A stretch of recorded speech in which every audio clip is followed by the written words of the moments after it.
Endeavours of Sherlock Holmes, the Sophy Anderson, is copyright 2014 by its author Sandor Jay Sonnen. All rights reserved. Endeavours of Sherlock Holmes. 4. The Sophy Anderson by Sandor Jay Sonnen. Part 1. Of the Walter Trembridge venture. Sherlock Holmes arranged a row of neatly cleaned beakers and flasks toward the rear of his chemistry table, turning each so that the levels etched into their glass faced toward him, their uniformity of presentation as that of soldiers on parade review. After this, he turned his attention to 24 test tubes, which he had placed on the dining table within a tank of cleansing solution. With careful movements of his gloved hands, he removed each of these from the 4x6 rack where they stood, and in turn, taking hold of them one at a time with one hand and using a long wire brush with the other, he scrubbed each thoroughly. He checked all of these afterward by holding them up to the light and rewashed 6, and when he was satisfied, he placed the rack next to the rest of the glassware and cleared the dining table. With a soft buffing cloth, he polished his metal instruments, his forceps, his tongs, his funnels, and his test tube holders. He spent several minutes using alcohol to clean his 2 Bunsen Desiger flame burners and tested them at various levels of temperature before being satisfied. His final act was to weigh several different stacks of sovereigns on his balance to ensure its accuracy. He stared down at his assembly of prepared equipment, quickly removed the black gloves, clapped his hands together, rubbed them, and ran a hand through his hair several times before returning to the table and opening a package which had arrived by the morning post. He saw me stare at him as he carefully removed packing material from inside the box, designed to protect from an indifferent journey whatever had been sent to him. This, Watson, is my burette, which you may have seen me use on more than one occasion. It has been returned to me, improved for the 2nd time since I acquired it, from one of the principal students of Joseph Gay-Lussac. François Descroisilles, who came before Lussac, developed the first of these, which was rather crude compared to its modern version. It was Lussac who not merely improved it, but published its suggested uses and standardized the amounts measured by it. It is used to dispense exact amounts of a liquid substance. This student of Lussac, with whom I maintain a correspondence, continues to work on improving the ones he has made after his master's designs, and he has been kind enough to make alterations to mine once more. I have been waiting its arrival for some time now. Holmes worked at piecing together his burette, and I noted its improvements and the different look it had taken. Holmes's burette was a far more elegant version of the one several of us would cram around as we attempted our assignments in chemistry during my days studying medicine at university. My grades in that class would have held higher marks should I had known my friend during that time. Then again, perhaps not. Perhaps he would have showed his disinterest in myself and the other mere mortals in the classroom and scoffed at my work, giving me no real help in preparation for an exam or a better rounding out of my notebooks. Holmes had remarked on occasion that one who aspired to pure science had to be honest about one's limits and one's abilities, and though he would often deflect praise, there was a part of him that openly admitted his strengths when listing out a critique of himself. I wondered when Holmes had become the being of singularity that he was now, austere and superior from that of the herd. For some time he aligned the elements which made up the newly improved burette until he appeared satisfied. After this he took one of his notebooks from a pile of 3 on the table and spent some time writing in it, occasionally regarding his equipment as he did so. He ended his notations by slapping shut the book with a flourish and placing it on the table next to the apparatus as he took a deep breath and smiled to himself. I had spent my leisure time during these days of mid-spring by escaping my relatively new home, for walks through London with my wife and checking in on my friend as often as I could, monitoring his constitution and its return to a solid state. During this period, the only matter that had come before him was that of the Cunninghams in Surrey, and Holmes had insisted that since his stay at my friend Colonel Hayter's house and his involvement in solving one of the kinds of puzzles for which he was keen, he had been in good enough health for me not to cosset him with a visit every other day, unless I wanted to see him for a good smoke and spend time reminiscing upon our past experiences. My consultancy had taken a turn for the better, my name occasionally being mentioned throughout London in a positive manner, immediately following the matter of Holmes's work against the efforts of Baron Maupertuis. It was after weeks of seeing many new clients that I booked my appointments in such a way that I had nearly a week with no work for my profession, and I had arranged for one of my colleagues to fill in for me should any urgency occur. In this way, I was able to take the advice of Holmes and place myself in the old Baker Street lodgings on a daily basis, while I went through my notes of the previous year and the several matters the world had brought to our door when I still resided with the now internationally celebrated detective. Both of us had worked in quiet, and afternoon tea brought with it a desire to open the windows and enjoy our pipes with an airy atmosphere. Following Holmes's preparation of his chemistry equipment and my writing the first draft of a previous case, which as I recalled had begun as a curiosity but soon after its commencement had risen to the violent, we found ourselves in armchairs, remembering how the poker that lay before us had been bent by Dr. Grimesby Roylott in an event of which I have already given the public an account. "Mr. Holmes," we heard through the open windows a shout from the street. "Mr. Sherlock Holmes." There again. "What say you down there?" I shouted to a young man standing in the middle of the street. "Are you Mr. Sherlock Holmes?" I called down to him. "No, but he is here. Enter the door of 221B, just to your right." Soon there was a scamper of feet sounding as he made his way up to the apartment's door at the top of the landing. I opened it for him. "Hello, Gov," was the boy's comment of greeting. "Good afternoon," I said in good humour at his messy attire and fast manners. "Mr. Sherlock Holmes?" I pointed to my friend who had turned in his chair to greet our guest. "I was supposed to give this to you direct." His thick cockney filled the room. He took from his pocket a damp envelope and handed it to Holmes. "Then you have done your duty," said Holmes. "How is it you could not make out the address?" I asked him. "Because, Watson, on this envelope is written not 221, but 212 Baker Street, and the B is missing," Holmes said as he looked over the sealed letter. "That's right, sir. Fortunately, the man at the butcher shop, 2 fronts from where 212 would have been if there was such an address, knew you were up the block and pointed the way. I thought I'd meet a bob who could help me out, but they're never around when you need them, are they?" "That has been some of my experiences also," agreed Holmes. He opened the letter, read it, and said to the young man the solitary word, "Yes." The young man touched the brim of his cloth beret to Holmes and left to find his way downstairs. "What have you there?" I asked. "Tomorrow in the afternoon. Can you make yourself available?" said Holmes, without any real enthusiasm. "In fact, it is not a good time for me," he said, before I could answer.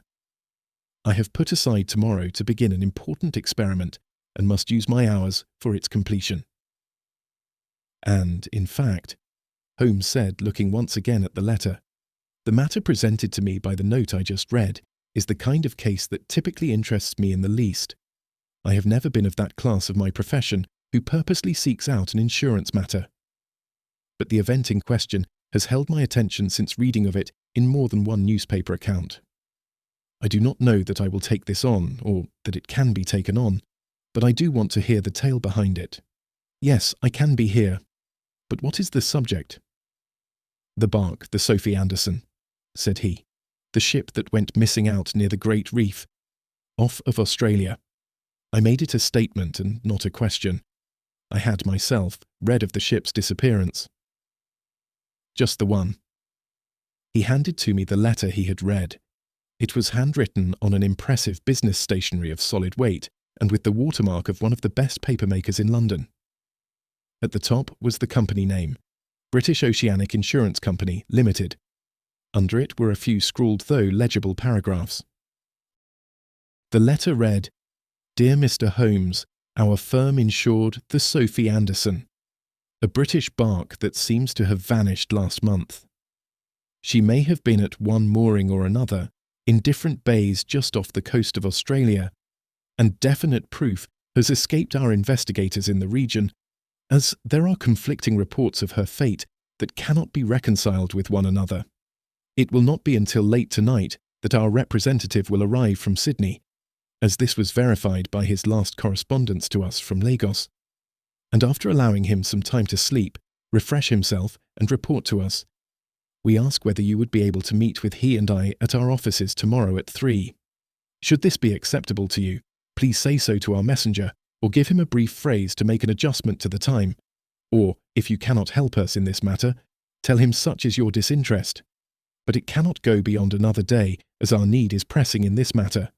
At stake is the possibility we shall have to pay for the entire loss of the bark.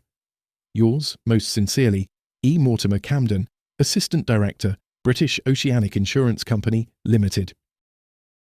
You say you will show yourself to this Mr. Camden and probably not take up his case.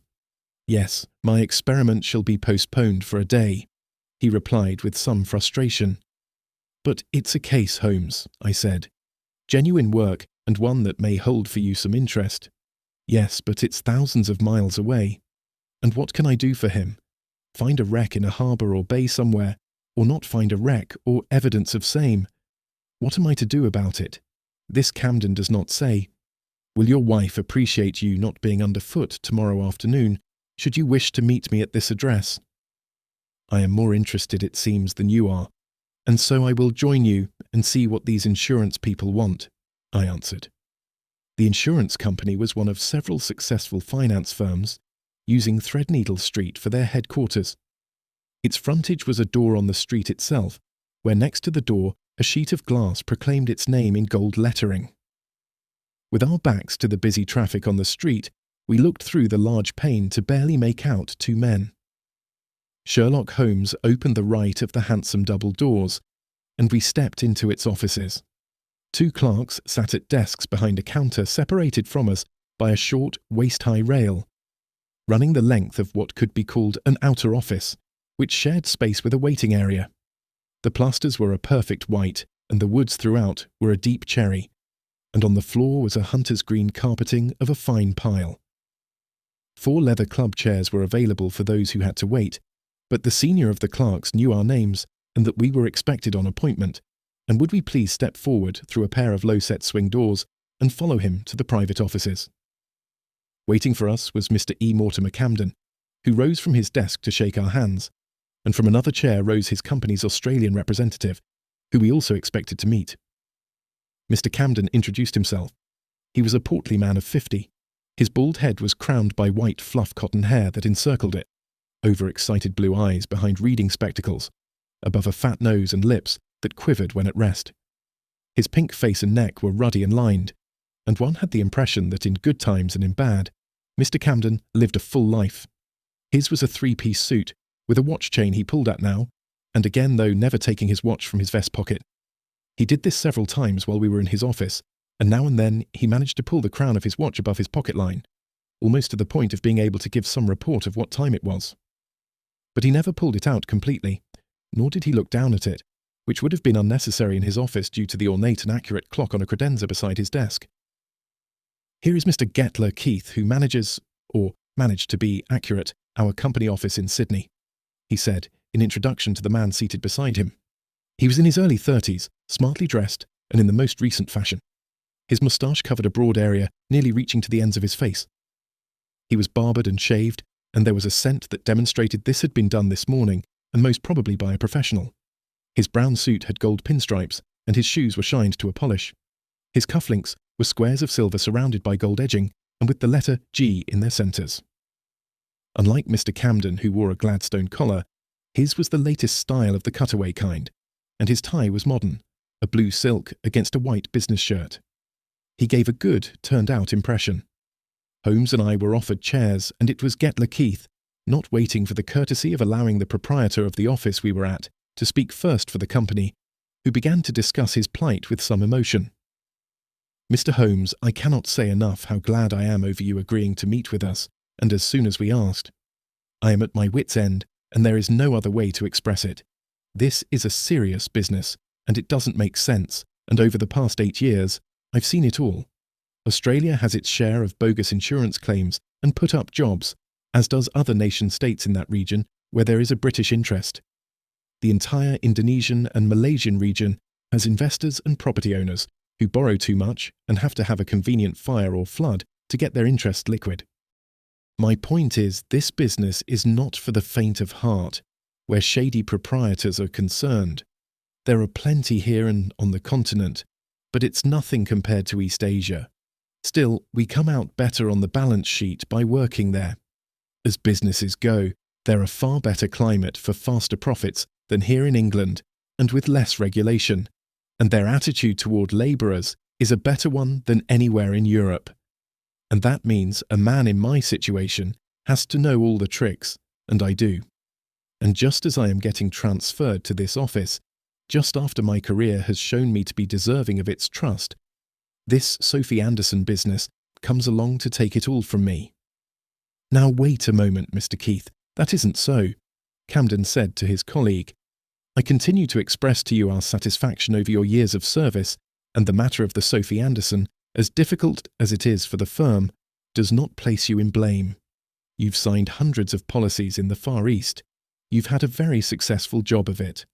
Also, let us not upset Mr. Holmes in asking him to work with us, unless we present to him a united front.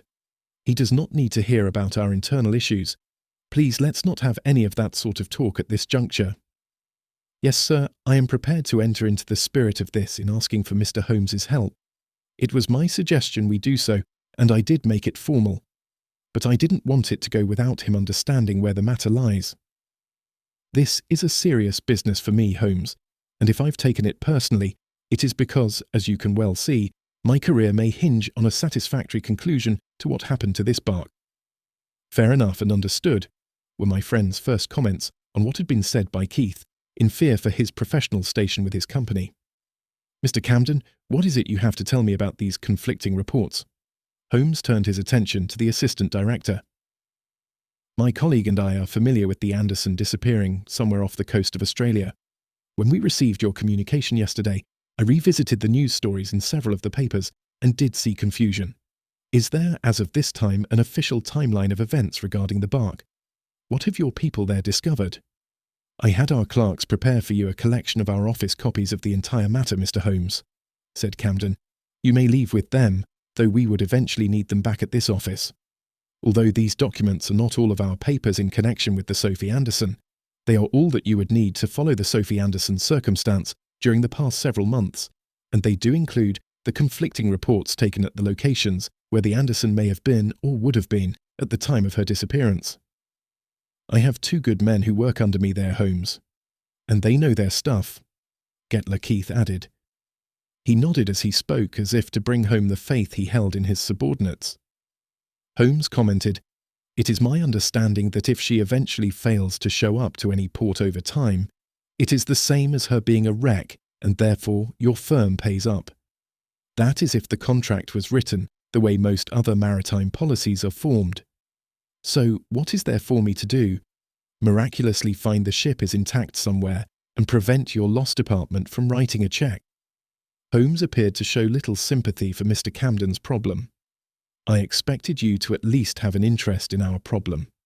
The ship's status is at question, and we do not wish to pay should she be whole and be hid somewhere in one of these bays that are plentiful in the Australian region, said Mr. Keith with earnestness, as he again took lead in answering a question originally asked of his superior.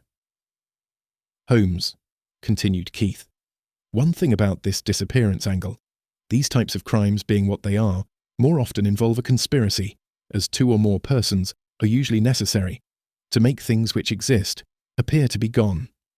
Insurance fraud nearly always involves 2 or 3 people to play a bogus claim against the writer of the policy. It is the nature of the beast.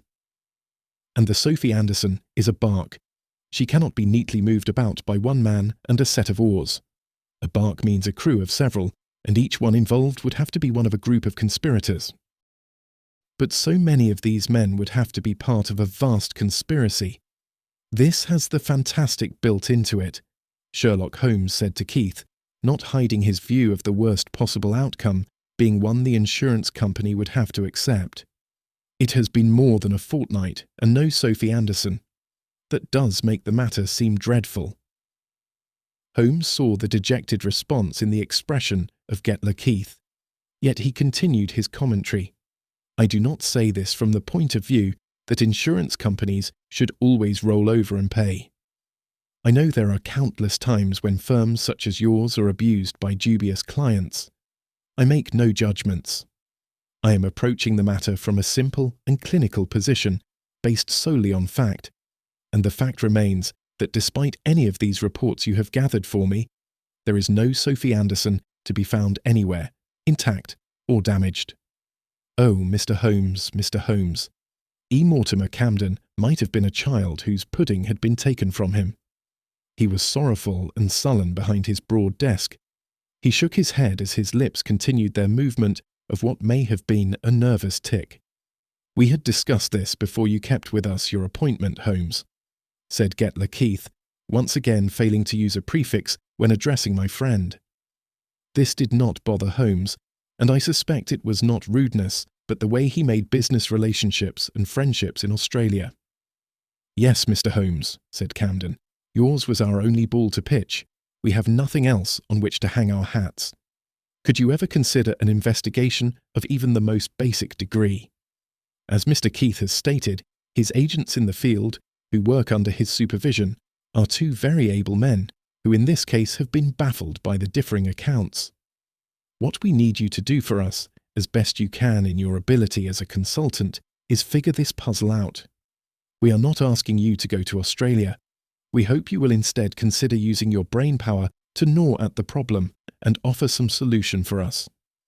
Sherlock Holmes put his hands together with his index fingers joined against his lips. He would have closed his eyes if propriety had allowed, but these were the offices of the British Oceanic Insurance Company, and not his sitting room, and they were his host, and he not theirs. Gentlemen, he said, I am moved by your plight, and quite frankly, you have outlined a most interesting problem that is singularly rare indeed, and I will be happy to do as you suggest. My only thought on the negative side is that in some days' time we may not be any closer to a satisfactory solution to what happened to the Sophy Anderson than we are this afternoon. If that understanding does not give you pause, I will work as you say. Thank you, Mr. Holmes, said Camden. We have here the documents I promised you. He took from the side of his desktop a folder with cord that had been wrapped around two cardboard knobs. The papers are not too many, and they are straight to the point, and you can read for yourself the conflict of witness accounts which have baffled us, Mr. Camden concluded. Holmes took the papers from him and rose. We shook hands and left these gentlemen seemingly feeling better for the first time that day, and probably for many days. We hailed a stray hansom and made our way back to Baker Street with my plan afterward to take the Underground back to my home. I must be honest with you, Holmes said. That interview did not go as planned. My intent in meeting these men was purely as a gesture, and one that would not go further than my declining their offer. But on reflection, I changed my mind, as it is a brain teaser, is it not? I wonder if you would spare me some time tomorrow. You know I will help you in any way you wish, I assured him. I wish to keep a promise to myself to conduct an experiment that has in its protocol 11 stages of chemical processes. This was chiefly what had been on my mind when I entered the offices of the British Oceanic Insurance Company, said Holmes, nearly smiling at his using the company's entire title. Turning them down meant I could concentrate on my lab work. By saying yes to them, I will, with your helping me, divide my time between the insurance company's case and my original plan. And this plan would include you going on an errand for me. I will enjoy working with you, of course. And you have piqued my curiosity with this chore of yours. Well, what I will be asking of you is pretty straightforward, though it be a bit strange. But it certainly will be important to the cause of this Sophy Anderson business. And in this case, should I not provide for you some genuine work, while I involve myself with the process of what will be a mental investigation, you would find the experience dull and flat, and writing Sherlock Holmes sat and thought 150 times would not impress your readers too much. He barked out a laugh for his own appreciation. The rest of the day saw me home by 5, and my wife and I enjoying a walk just as the darkness came to the city. We returned home, and she began making supper while I went through our newspapers for past reports of the Sophy Anderson, which for the most part I had skimmed rather than read when they had originally appeared. I emerged from the experience as confused as ever. Yet the following day I arrived at Baker Street at 10, ready to complete the assignment Holmes promised to be different than any service I had performed for him previously.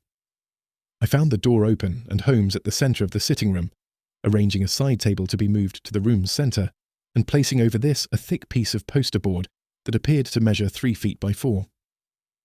With your acquiescence, I am delegating you the job of spending your day at the British Museum's reading room, where you can find your way to the geography section and borrow one of their great atlases of Australia.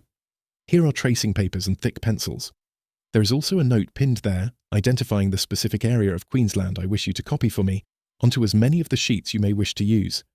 There are a few specific places mentioned in these reports of the agents which I wish to be able to look to as I consider what may have happened to our missing bark.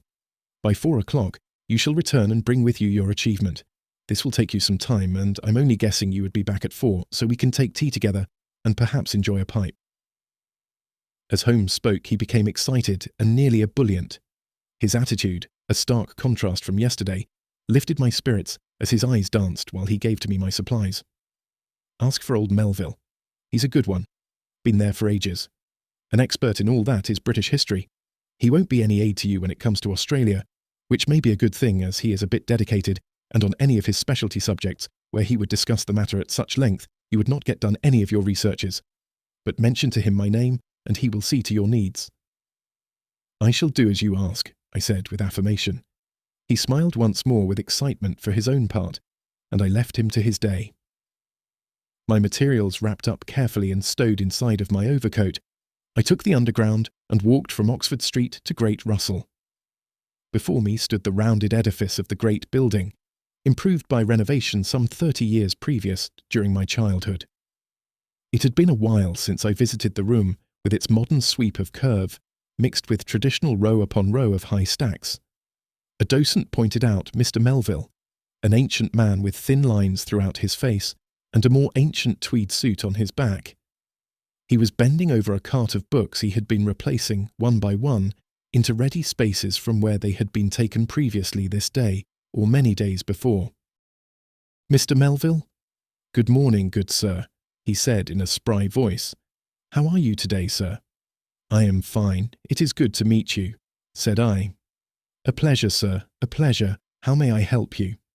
"My name is Watson, sir, John Watson. We have a mutual friend, Mr. Sherlock Holmes." "Indeed, we do." He became excited, and his voice carried, and 2 scholars at a nearby table reacted as though Melville was assisting Guy Fawkes' shelve explosives into the stacks instead of tomes. Let us remove ourselves to an alcove nearby. So many rude persons about. Too many who believe their madcap scribbles will be an opus maximum that will solve poverty, pestilence, and rheumatism, all within the same publication. The grey-haired researchers gasped aloud for a moment, but were soon back at their project, silently pointing into one another's books and nodding their heads at the discoveries made by each of them. Walking through a small archway, with stacks to the right and left of us, and with more above us in several stories, we rested in a discreet niche made of the same beautiful but practical oak that made up the interior and shelving which surrounded the reading room. "Here we are, Dr. Watson, for I do know you to be a medical man. I have read, I suppose, nearly everything you have published in benefit of our mutual friend, Mr. Holmes, who I have known, dare I say, longer than you have, though of course not as intimately. But I know many of the origins of his studies and interests from his young adulthood that brought him out of being an average student to one of excellence in his created field. Oh, watching him grow in his studies during those days. Do you know he used to pack food in his pockets when he came to use the reading room and sneak bites when he thought no one was looking? I think he made larger one of his pockets so that his sandwiches could be removed without the bread breaking apart and becoming a mess on the desks and floors. He was a quiet and stern fellow, stern within his own world of thought process, but then he could, from out of the blue skies, shout and rock in his chair and comment to no one in particular and smile with glee about something that held meaning solely to himself. At least we could never understand where his thoughts had taken him. Well, certainly he wasn't the first person to overly react to something here in the great room, finding one successful discovery or another. But he was the first of my recollection to have such a strange list of interests, not only in the sense of a broad field, but also in the very esoteric. His fascination for learning went in every one of the 16 points of a compass rose. He. What a lad. The man saw my smiling at his reminiscences, and he stopped speaking and returned the smile. But I do so enjoy our friend's investigations and how you've captured them in adventure form. You combine well science and romance, and that is a rare gift. Have you come to see our 2 copies of the pamphlet about the Jefferson Hope murders? They are in the sections near the periodicals, and are well worn, I assure you, partly from my turning their pages over many times. No, sir, but thank you for the kind words about your enjoyment of them. It must give you some happiness in your heart, knowing the boy you often watched here grow to manhood and become a success. That he has done, certainly. I think it was when he was 20 I first saw him here. Mr. Melville took on once more an expression of remembrance, and I decided to finally enlist him to my cause. As it happens, Mr. Melville, he has sent me here for some research, and I was hoping you might place me near some atlases of the Oceania region, especially ones featuring Australia. Melville thought for a brief moment. Yes, I can certainly do that, and I can give you a good table reserved for our use, meaning the staff, by clearing off some things from it. I can place you in the thick of our map books. Yes, just perfect for you, just the place. 2 hours later, I was in the depth of my work and hoped I was doing exactly what Holmes had asked of me. I spent a long time searching my reference books, and once I determined the scope of the area I would be tracing out, I spent another long time assigning a blank tracing paper to be the future copy of a section of the Australian coastline.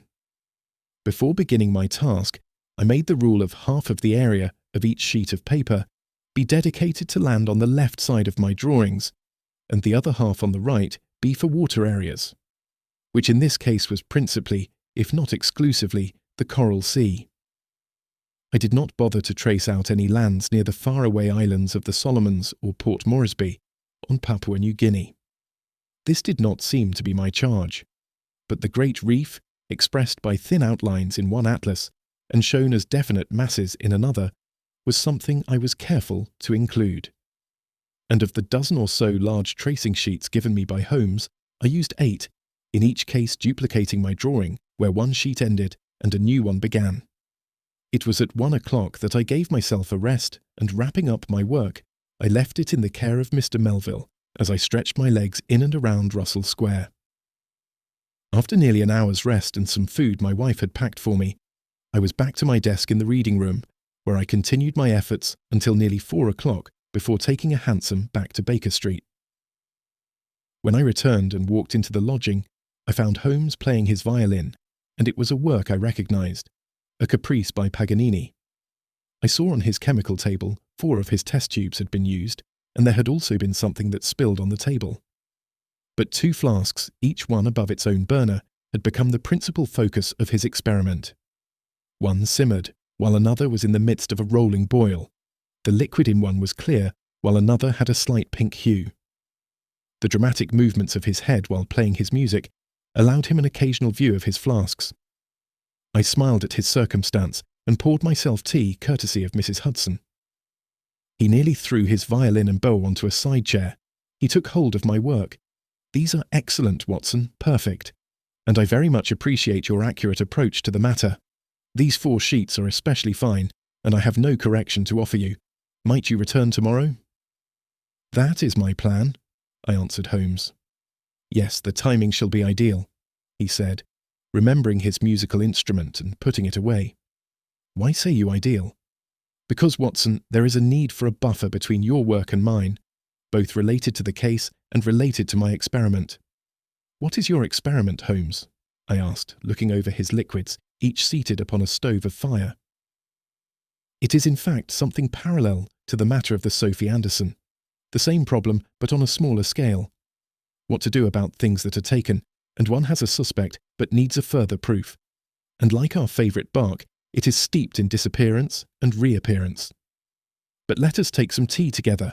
Then after a pipe, I will send you off to your wife, as I have things to do alone here and wish to turn in no later than 11 or so. My morning routine began with my walking outside to retrieve from beside the letterbox our copy of the Times. As I always believed to be different than most English households, I pleasantly allowed my wife first use of it, though in fairness to her this involved her reading to me stories from it she knew I would enjoy hearing. The first of these tended to be from the entertainment section, as she enjoyed my taking her to plays and musical performances. She had no real interest in formal music and never wished to go to chamber or orchestral performances, though she loved comic or light opera and plays that included music. After discussing this portion of the paper, she would move on to the serious pieces on the first pages, and I would be interested in these not only as most people are, but because my friend made his living from so much of what was reported in the crime stories. There is in the Times no new story about the Sophy Anderson, my wife reported to me. As well there should not be, I responded. The matter is supposed to be entirely settled. One more report on her, which would bound to conflict with previous ones, would send even Sherlock Holmes over the edge of reason. It's good to see you taking a part in this adventure of his, she said. It makes for you a happy man. You're more fulfilled by tapping into this part of yourself. And with those words, I sent myself out into the world and to Baker Street to see Holmes. I was astounded by what he had done since I left him the day before. On my mind when I entered his rooms was the state of his chemical process and how he had progressed at his experiment. But instead of discussing this with him, the first thing I was taken by was how he had made his poster board, from my tracings, an artistic achievement of detail and in glorious colour. He had brought to the poster a quality of mapping that outshined even the very atlases I had used to draw from what were now my pitiful sketches. Holmes had more than once mentioned his relation to at least one artist, and how he believed this relationship transferred to his skills. And here was the proof that his idea of this had credence. For beyond the brilliant colour was a quality of depth and appreciation of land, and where it met water, and how people might have exploited this coastal region of the great continent. Do you believe I went overboard in my duplication of your drawings? He asked, as he saw me marvel at his creation. I believe you have far surpassed any of my efforts at this making of the world where the Sophy Anderson sailed the waters, I answered truthfully. Holmes straightened his body that had been bent over his chemistry work. The two liquids were no longer in flasks. They had been transferred to beakers and labelled with a tape of some kind that had markings across each. More test tubes had been sacrificed to the altar of this creation of his, and his metal tools had shown signs of use and of no interest in keeping them perfect. Why is one pink and the other not? I asked him of the liquids that were so far the central aspect to his chemical work. The one liquid has been artificially made pink by me, so that it can stand apart from the other. They are very different substances in composition, but would not be distinguishable from one another had I not purposely added colour to one of them. And do you then keep pace with your intention to work at the same time on your experiment as you do the matter of the bark? I asked him. Holmes looked down at the beakers and regarded his work. I am no longer in the hurry I was to complete this. Like our work for British Oceanic, the chemistry work will be done when it is done. You see, Watson. He used his pencil to point to one of the flasks. Stage 5 is proving to be a most cooperative part to my scheme. I see more of the same, Holmes, I said to him indulgently. Fair enough, but we stay on track for both matters. So it seems, said I with some eagerness on my part, excited to finally work with him on these conflicting reports. Sit down here at our board where I will fill you in then, said he, picking up his coffee cup where he had left it on the board somewhere in the middle of the South Pacific. I will spend some good amount of time with you today as we go through the paper material given to us by friend Camden, always regarding our board here, as best we can determine the fate of the Anderson as she made her way about this region. We will visit these papers, one after the other, which I have already given a first reading, but can do with a second, and we can then go over them together. The poster board serves to help me to concentrate on giving imagery to theory. It will be a thing that assists my mental process for matching report with the actual movement of the ship. The first of the documents in the stack showed the early history of the Sophy Anderson, which had originally been built for a company that saw a good investment in bringing from Australia and New Zealand many of its natural riches for the benefit of the English market here at home. For more than 2 decades, the bark had become a staple in the nautical world and a desirable ship to serve upon. These papers were a 10-page type-written history of the ship, an abstract as it were, and this included several statements from the captain's and physician's logs, showing a positive succession of voyages that resulted not only in handsome profits, but a good feeling of camaraderie in the crews, regardless of who had been the master of the vessel. Last year, however, the fates turned against this successful legacy of the Anderson, as misfortune, one after another, plagued the bark. A fire in the galley, a split in the stern's wood, and after the carpenter sounding the ship and presenting a good report, the boom breaking and injuring 2 of the crew. It had got around through gossip the ship had become cursed, and the captain had no answer for this, as had the captain after that. He had to deal with rotting fruits and a panic of scurvy that never materialized, followed by a problem with rats on a return voyage to the South Pacific last year. After that event, the Sophy Anderson was labelled a hexed ship, and since the beginning of the year, it was relegated to work along the Australian coastline and Southeast Asian peninsulas and islands exclusively, never again going the full circle to Australian waters and back to England for a transatlantic voyage. But the Anderson did her work and stayed insured, and after the past 6 months, her crew became decidedly local Englishmen who called the South Pacific home as she voyaged from the principal ports of Australia to Malaysia and other destinations of Lower East Asia. A third captain had been selected since the Anderson had been assigned its exclusive Southern Pacific duties, and after this man had been chosen, by all accounts, as stated at the conclusion of this report, sound profits had been made from the local waters voyages. After I read the report silently to myself, and then reading aloud to Holmes some of its important sections, I placed it on the table and moved on to Sophy Anderson's most recent business venture and the insurance policy drawn up by its owners and British Oceanic. BOIC had insured the Anderson for some months when the bark began its local runs, the previous insurance company wanting nothing to do with her. During that partial year there had been no claim. A new policy was drawn up afterward for the new year, this year, and it was under this policy the bark had operated during her disappearance. Holmes, do you understand this previous year's insurance policy and whether there is a relation to it and the policy drawn up for this year? I asked. As the Anderson's owner was determining the new role for the vessel, that is the owner, which is an it, as the owner is a corporation, had to have it insured by some company. It wouldn't do to have it go even one day uninsured. Getler Keith saw a business opportunity and got the sale of the policy. It's there in the stack, said Holmes. Yes, I found that here. Middle of October, 1886 to 31st, December, 1886. I looked back to the previous sheet. Then there is the full new policy for this year, 1 January 1887 to 31 December 1887. It does appear that not a day went by that Sophy Anderson was not insured. Makes perfect sense, Holmes concurred. Keith got for what he had worked to achieve. The owners were satisfied with him and his achieving a re-signing of the policy for this full new year. But that makes sense. If your company is a solid one, with no fear of either not enough money behind it or a history of quavering when it's time to pay up, then your reasons for continuing with the company with which you've originally signed are often based on the personal relationship you have with the representative of the company. So especially goes the insurance trade. Plenty of money behind BOIC and a good reputation for paying up when a genuine claim is filed due to a verified loss through investigation. It becomes then whether the owner or owners liked working with Keith. I suppose they did, I said. He has a good way with himself, though he is somewhat, pally and informal.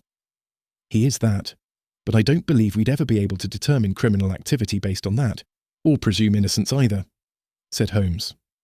I laughed. Holmes asked me, then the owner you will note is?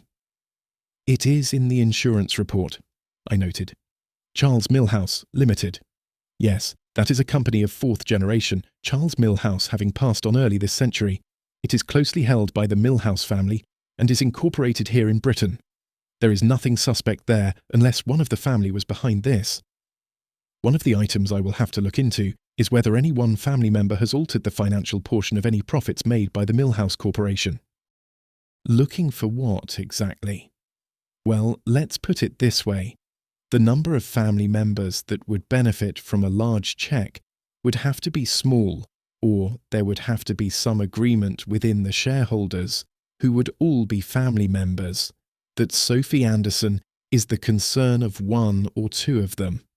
If the break-up value of the policy is distributed to too great a number, what would be the point of an insurance scheme for these one or two theoretically criminal family members? To make everyone equally rich does not make sense. Better to keep the bark doing its job and bring in steady monies. Yes, I see that now, said I. Did you also see that the venture where Sophy Anderson vanished was one not associated with her typical voyages? Sherlock Holmes looked to me with some interest in pointing this out.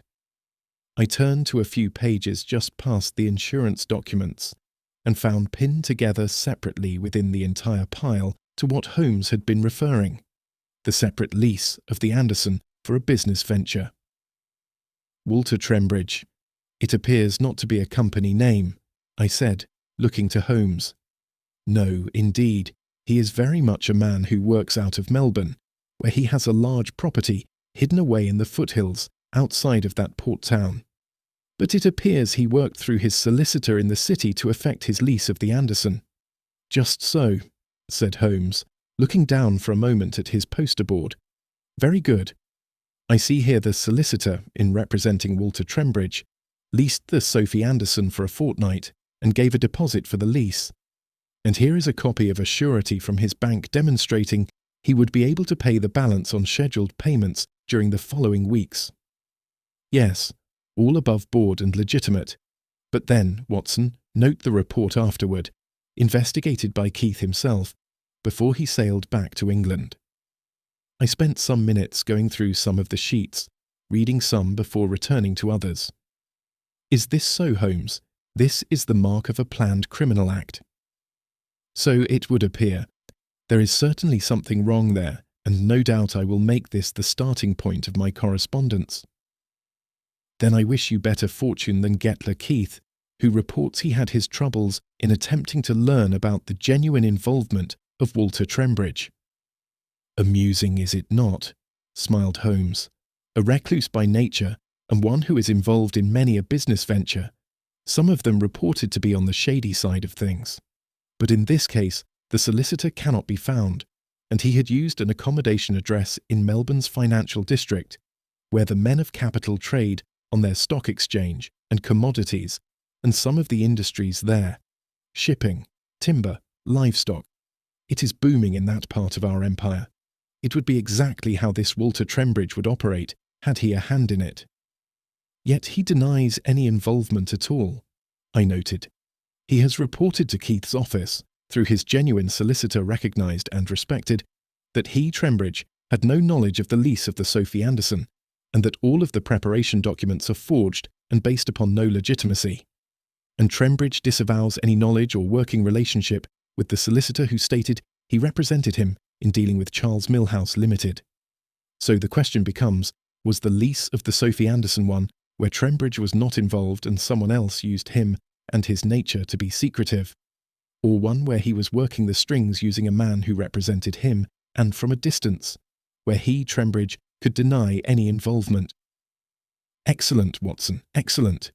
We will make of you an insurance investigator after all, for how you have phrased the matter is how the mind of such a man works when dealing in the world of men who are out for a quick pound and make fuzzy matters of legality when they create their schemes. You are having a jest with me, Holmes. No, quite the other way. I am in reverence over how quickly you came to the two possible outcomes relating to friend Trembridge. Did he play a part in this, or was he used? Did he fall, or was he pushed? Holmes leaned back in his chair, but continued to regard his colourful map board, smiling down upon it. Well, I reflected, wouldn't the description of the venture itself give us a clue to whether it would be one that this magnate Trembridge would associate himself from its beginning? You can see that for yourself. There it is, below Keith's initial report on Trembridge's genuine solicitor, disavowing involvement on the part of his principal.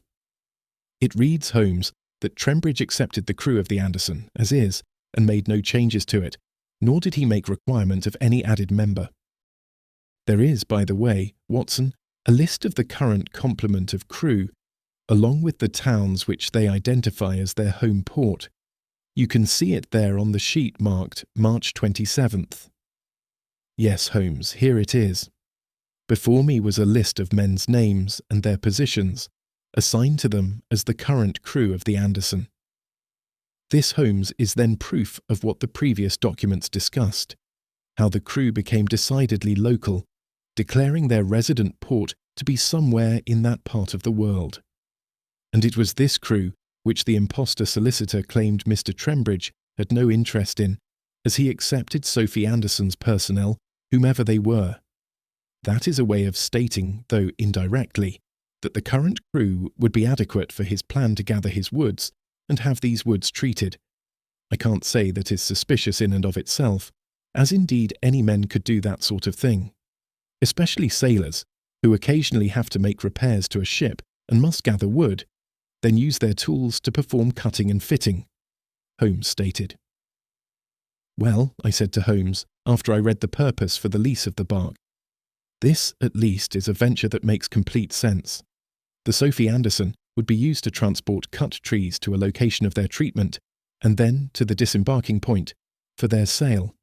Here you have some part of this that is not tangled up. So the world may view it that way, though on second blush I might have my hesitation, said Holmes, and it was on this specialized timber venture the Sophy Anderson met with her fate. I attempted to understand this last comment Holmes had made. He agreed the sailors could do the work and that it made sense Trembridge, an authentic Trembridge, or a false one, would accept the list of men as is. How was it Holmes had his doubts about the venture? At any rate, said Holmes, you are moving too far forward, as we should examine those papers in their order of placement in the file. Let us continue our step-by-step approach to the problem, lest we do things in every which way, and our work be similar to one of your narratives, where you give to the public 5 different threads at once, each to respectively pull upon without structure or order. You shall not bait me there, I said to my friend. I was given a good compliment by friend Melville related to my tales, as you might describe them. He at least gave me some vote of confidence that my method of writing up your investigations was of the best possible treatment. Very well for you then, Watson. Ha! Holmes barked out a laugh. A hit, a palpable hit. We both took a moment to smile over this before I returned to the stack. Fine. To continue in order, and not skipping ahead to the purpose of the venture, next there is a copy of the Charles Millhouse claim. No other claim but for the ship. Correct. But no claim against BOIC by Trembridge. What about his capital venture and his lost profits? Wouldn't any real Trembridge have to make a claim to attempt to recover his loss? Wouldn't any false Trembridge have to make a claim to keep up appearances? That cannot be touched in English law through the Millhouse policy with BOIC. That is an issue of privity of contract, and there was no assignment, and delegation remedy built within the agreement between Millhouse and BOIC for the insurance policy to extend to a third party, at least where the goods being carried by the vessel are concerned. I doubt at any rate British Oceanic would have allowed such a delegation, but that is not to fear, as the agreement between the so-called Trembridge and Millhouse would have had their own remedy for such. Regardless, as you have just now pointed out, the only claim made was by Charles Millhouse Limited, and it was for the ship alone. And now it appears I am at the famous contrary reports filed by the agents of Getler Keith, which have so vexed Camden and those at British Oceanic Insurance, I said, placing all of the previous papers aside. There were 3 reports, and after I read them to myself, and more than once, I discussed them with Holmes. The first of these, in chronological order, was a sighting of the Sophy Anderson made by James Jimmy Cord, who reported he had seen the Anderson round Magnetic Island, Thursday, April 21st. He did not see her appear again, and he found it strange the bark should not reappear. He knew the ship well, and knew all of the ships of the area, and had made it a habit to watch them from where he lived, a small shack at Bushland Beach. The report where the naval officer interviewed Cord, said Holmes. Yes, it was filed by... I looked back at the report. William Fillinter. One of the two men who work under Keith in the BOIC's Sydney office, said Holmes. The report read as follows. From Townsville, Queensland, Australia. James Cord, a local milliner who has a shack at Bushland Beach, north of Townsville, reported that on Thursday, 21st April, he had seen the Sophy Anderson round West Point, and that he found it strange as there could be no objective on Magnetic Island that would be of benefit to the bark. He said he had made this observation while on Bushland Beach. He explained he made it his pastime to sit out on the beach and note all of the ships as they passed. He stated he knew nearly all of them by sight, and that the Sophy Anderson was especially distinguishable. James Cord, known locally as Jimmy, went to Townsville the morning of 26th April and reported this of his own volition to Sub-Lieutenant Ronald Torber, who is stationed in Townsville and who is the Royal Navy's officer assigned there. Torber took the report, agreed it was strange, and thanked Cord. Torber noted in the report that Cord did have a reputation for drink. Still, he sent off a signal to Sydney from his office in Townsville of the Cord sighting, and as there is no telegraph on Magnetic Island, his commanding officer in Sydney wired back. He investigate the matter at Magnetic Island when he had the chance. His command did not hold. There was a sense of urgency to his doing so, and that he should not leave his duty station at present, and that there was not yet sufficient reason to send to him an NCEO to assist him in the matter. However, the following Saturday, 30th April, a midshipman and cadet serving on a training vessel in local waters were given an administrative assignment at Townsville, and Torber was given permission to have the midshipman stay at Torber's duty post, while he, Torber, took that Saturday and the following Sunday and half of Monday, 2nd May, to travel to Magnetic Island and follow up on the Cord sighting of 21st April. Torber made an investigation, boating out to Nelly Bay and back to Townsville, filing a report with his superiors in Sydney that there was at Nelly Bay no report of a sighting of Sophy Anderson. The report included the statement from a fisherman, one Aaron, who had hiked from the north of the small island during the time of the Cord sighting and had not seen a large ship of any kind, and that such a ship would be, on Magnetic, an unusual occurrence. Aaron stated that during his travels, many of his vistas included wide expanses of the island and its surrounding waters. Along with the approach from the mainland, any vessel such as the Anderson would take to moor off of the island. He also stated he did not see the Anderson or any large ship approach the island during the past month or month previous. Torber agreed that a ship of the Anderson's size would be seen by the most casual observer, and completed a report to his commander in Sydney that the Cord sighting was, in his view, inaccurate. William Fillinter, agent. Perhaps, I said to Holmes. This report was dismissed on the basis of the witness, Cord the milliner, seeing a ship in his imagination. Holmes, upon my ending the reading of the Cord report, busied himself with his poster board at the place where Magnetic Island was located. I would agree with you there, he said. The report was believed to be suspect.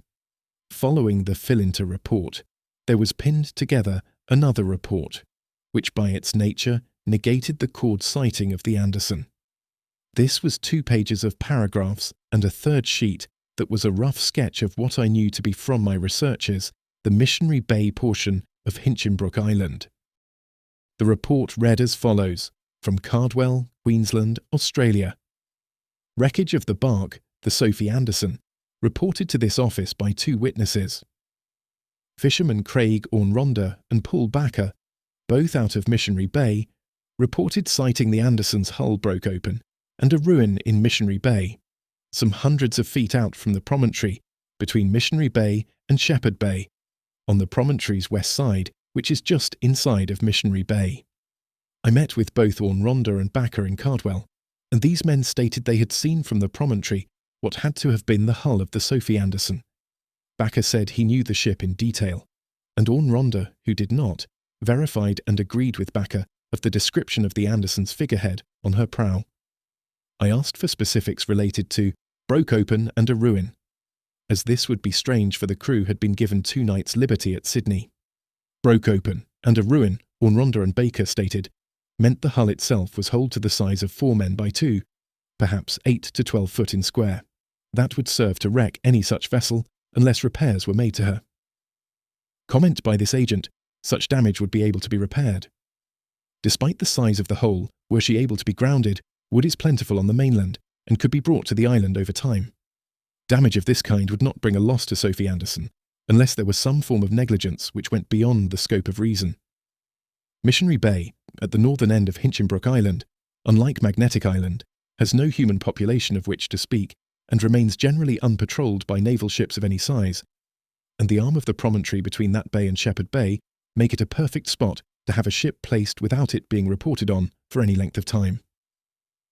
The 2 fishermen stated they rarely went there as the waters were too unpredictable for protecting a fishing boat. These fishermen were exploring this part of the coast as they were from Burketown and had moved from west of the peninsula to east of the peninsula and were not certain whether they would stay in Queensland. They said they might continue along the coast, south to New Wales, but had no interest in Victoria. The Oceanna Backer report would be important, but not controversial, if it were not for the date of 21st April being featured in both cases.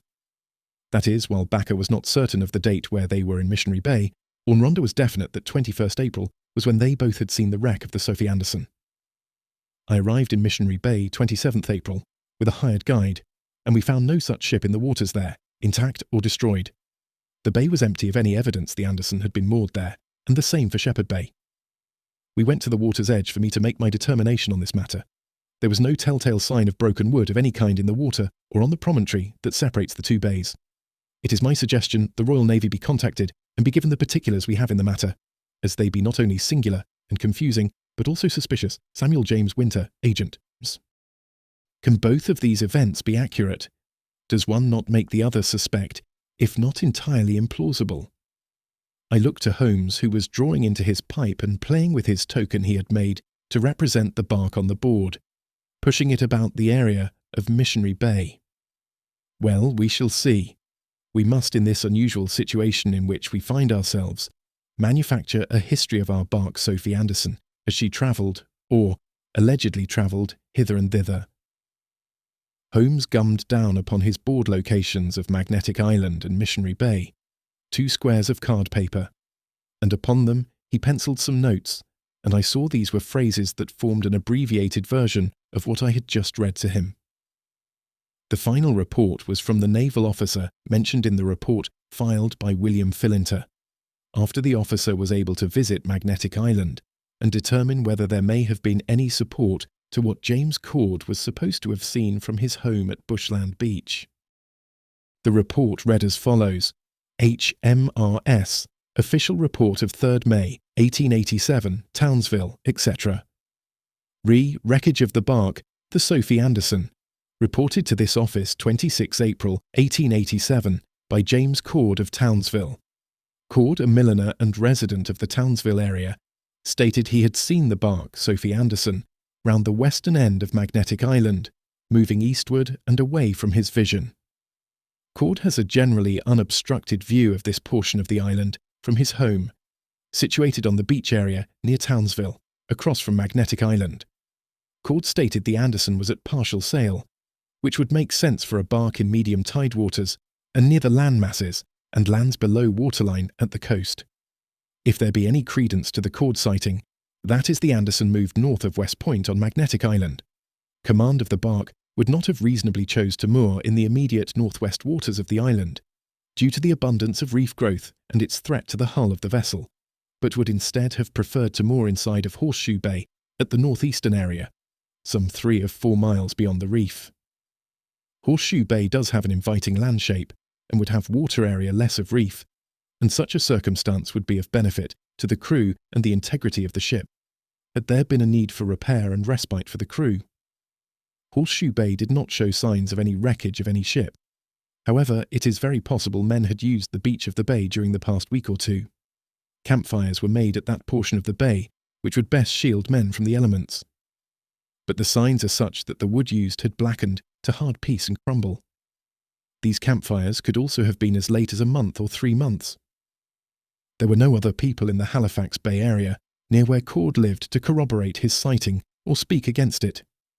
There were people in the area of where Cord socialized, and these persons did state that Cord drank on a daily basis. I began my investigation at Nelly Bay, which is in the southern region of Magnetic Island. This bay did sustain, and still sustains, a fishing village, though it is sparse in population and inconsistent in residency.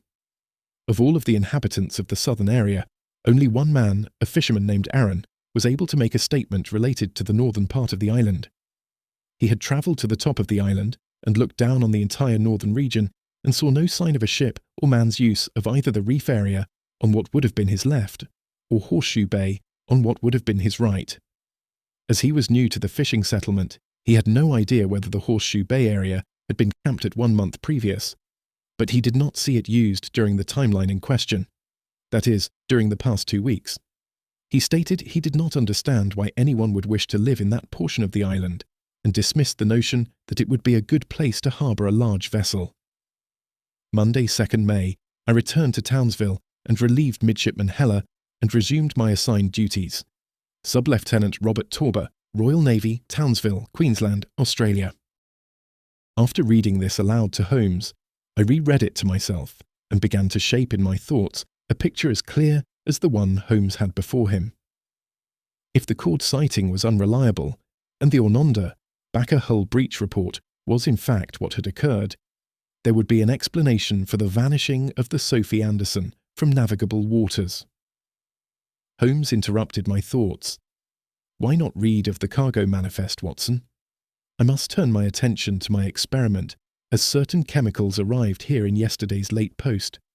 I have some measurements to make before beginning stage 6 of my work, and for the next while I will be poor company. Then, after luncheon, we can have our first pipe for the day and speak of matters related to the bark. The cargo manifest showed that on this occasion the Sophy Anderson's purpose was to bring from Melbourne to Sydney eucalypt wood, which had been cut down from the southeastern region of Victoria. This wood was then taken off of the Anderson and improved by means of a treatment process.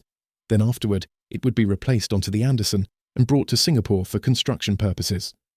The wood to be added to private residences, where the owners could afford the specialised flooring, which was the main usage of eucalypts, when ordered by building contractors. I was not an expert on this wood or its purposes, and relied on an addendum to the manifest prepared for British Oceanic, which gave the explanation for the purpose of the charter, along with an estimation of profit from the voyage. But this last was not a British Oceanic document, but one prepared by the Council for Charles Millhouse Limited, related to just how their bark would be used by, supposedly, Walter Trembridge. For an hour I looked over the Oceanic documents related to the voyage. What I read reinforced my previous supposition, being the bark had met with foul play in an attempt to take from its hold the valuable treated wood it carried. What especially made sense to me about this idea was that nearly any wood could be quietly marketed through traffic without much suspicion. This eucalypt wood could be stored nearly anywhere, ordered without its being produced at the moment of sale, and delivered afterward with nearly no one being the wiser. And how clever an achievement! A homeowner asking a contractor to include a specific material for a project never really learns from where it was obtained. Their chief interest is in the result. That they may live upon a stolen good becomes inconsequential, nearly days after they have moved into the structure. For whom would ever realise the stolen item was where it was? And soon afterward, the matter would be moot. Part 2. Of the Fate of the Bark, Sophy Anderson. Mrs. Hudson visited to announce she would serve to us a midday meal in 1/4 of an hour. I continued my silence, taking a moment to observe my friend pouring out liquids into small containers. He then lightly shook into measuring levels certain powders he had recently received. His singular interest at this moment appeared to be exact amounts and their weights. He was so focused on this that I doubt he heard the announcement of his landlady. That would not matter to Holmes in the least, as he could work on something of his interest at hours on end, disinterested in food or drink. When Mrs. Hudson reappeared with 3 trays, Holmes remained fixated to his experiment and what I understood to be stage 6 in this procedure of his. Later, Holmes made some notes in the black notebook he kept beside his test tube rack. Ultimately, he stood, went to wash up, finally joining me at table. The main concern I have regarding my experiment is related to time. and by that I do not mean the time I am using to make my experiment grant to me an end product that will satisfy, but time related to the use of the end product itself. And in the world of creating something by use of chemical properties, time is an exacting science with very little room to mess about. Consider the making of the many types of fuses for munitions, or the many types of dyes, or the many types of additives for baking, such as sodas and powders, leavening agents. Many processes rely on a consistent and precise measurement of elements into a mixture that must be so exacting that there will be no space for error. My meaning, there is no such thing as partial success when it comes to the timing aspect of this chemical process I have made my study. One either has a working device created by correct pours and mixes, or one has a failure. There is at one end of the scale a correct result of 100, and at the other end a 0. There are in these cases no 1 through 99. Yes, you explain it perfectly, said I. Frankly, I was unaware that you could achieve such an end with your own materials. I would have thought only a laboratory with great and serious standards would be the place to produce a result of such perfection. That would be the perceived norm, would it not? In fact, most any chemist of practice can produce in their little corner of space a factory for making the most sublime of potions, as long as they are dedicated and careful. But what say you, Watson, to our friends at British Oceanic? Do they have before themselves a question that may be solved? In your thoughts, has some of their problem become untangled? I believe Mr. Camden did himself and his associate and his firm a good turn in asking for your help. Perhaps they have done so. We shall see. And while I wouldn't correct you on too minor a point, remember that it was Getler Keith specifically who made a request for my services. That was my friend's final statement on the subject for the entire meal. He spoke instead of a concert of chamber music he had recently attended, which featured 2 string quartet pieces and 2 piano quintets. He talked of how, perhaps, these concerts had usually been ordered, in that before an interval there was performed a string quartet, in this case the Beethoven, opus 127, followed by a piano quintet, with the same musicians as before, and an added soloist. They played the Schumann, and then after these 2 pieces there was the intermission, and then another quartet and quintet, the same musicians and order. This makes complete sense, as you have the emotion that only a string quartet can give, followed by the lyricism of the piano added to the mix. After this intermission of theirs, there was the Schubert Rosamunde and the piano quintet by Camille Saint-Saëns, the latter of which is by no means unimportant in the repertoire, but it certainly does have its detractors, though I had heard it played once before in my youth. There had been talk of its performance and why it was chosen for inclusion with the other pieces, they all being more significant and esteemed. But this talk only made the afternoon more interesting. The most exciting discussion in the parlour after the performances were concluded was the rumour, now elevated to truth, that Antonin Dvořák would begin work on a second piano quintet this coming autumn. He has not touched that form for 15 years. I have heard his first quintet 3 or 4 times, and it will be interesting to see a more mature work from him. Dvořák's works are quite measurable, in that those from his recent composition are decidedly different than those of his youth. At any rate, that he is writing a second quintet has made happy much of the chamber music community, if there is such an animal, Holmes said, joyfully helping himself to his meal. For the following hour, Holmes completely detached himself from the world of the Sophy Anderson, and instead fully immersed the both of us into the world of how in a string quartet the second violinist could make an independent declaration from the first, while still performing his duties of giving support to the first violinist's main statement. It was after Mrs. Hudson returned and cleared away the remains of our lunch that Holmes and I chose to open the windows and enjoy some time with our pipes. "Would you take some time with me?" Holmes began, "by accompanying me on a return to the British Oceanic offices on your way home this afternoon?" This came as a surprise. "Certainly," I responded. "What is of interest to you there?" "I wish to learn their company's policy regarding how they record the documentation of their decision-making processes." "For what purpose?" "You may have noticed nearly each one of these documents in this file of theirs has a stamp of authority representing it is a genuine statement of their making and not the creation of a third party's whims.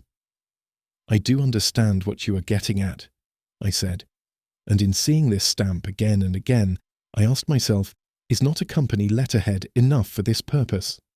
You would think so, he responded, but since the 60s, there has been throughout the business world a heightened underscore of professionalism. You have noticed the standard Remington typewriter in the area made for these clerks of theirs, yes? I, in fact, had not noticed it, I told him. They use only one, and if my understanding of how their office operates is correct, this one user is the specific user for this task. This stratification of specific assignment, again I go back not 20 years, has become the new standard for the world of business and finance.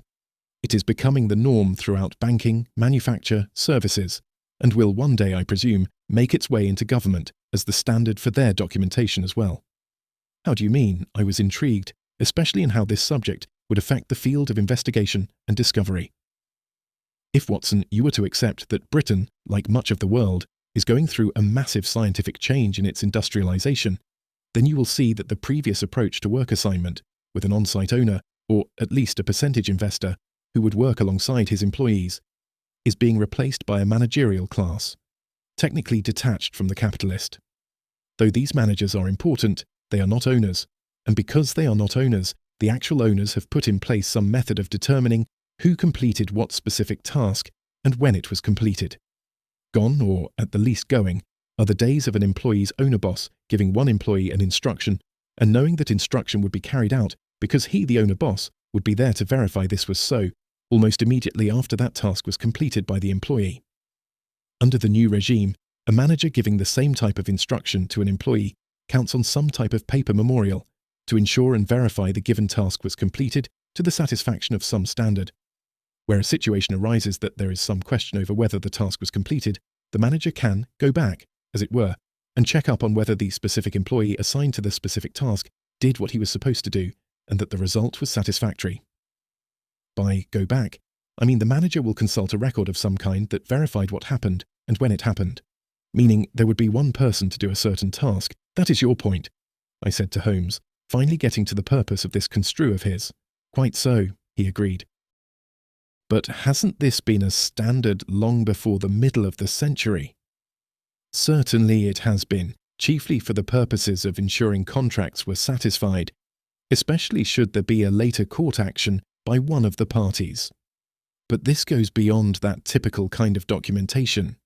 This has to do with a company's internal policy for the sake of decisions made by some boss and given to a subordinate.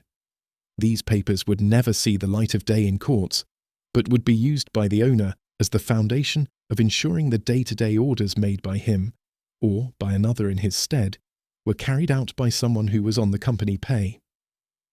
You wish to learn of Oceanic's policies, and who does what job in this memorial process of their record-keeping. I certainly hope to do so, Watson. It is a key element in this matter. It is interesting you came to such an understanding while reviewing the Sophy Anderson and her fate. I would have thought your interest would be in where she would have travelled in relation to the two different island locations mentioned in the reports. Oh, said he, that portion of the armchair investigation is already to hand. There is little question in my mind over at least half of what happened to our ill-fated bark. I was taken aback by this comment of Holmes. I had to admit I had no such intelligence from reading the same papers he had read. Still, Holmes continued, the balance of mystery that is left may prove to have within it a point or two of some interest. There is most definitely the sign that someone, somewhere, made a plan, and the execution of that plan required an act or omission by someone working at the insurance company. Whether that act was made by someone in the general course of the business of the company, or whether the act was done in the purposeful aid of this plan, I cannot yet tell. And should there have been a plan, the question is how the operation moved.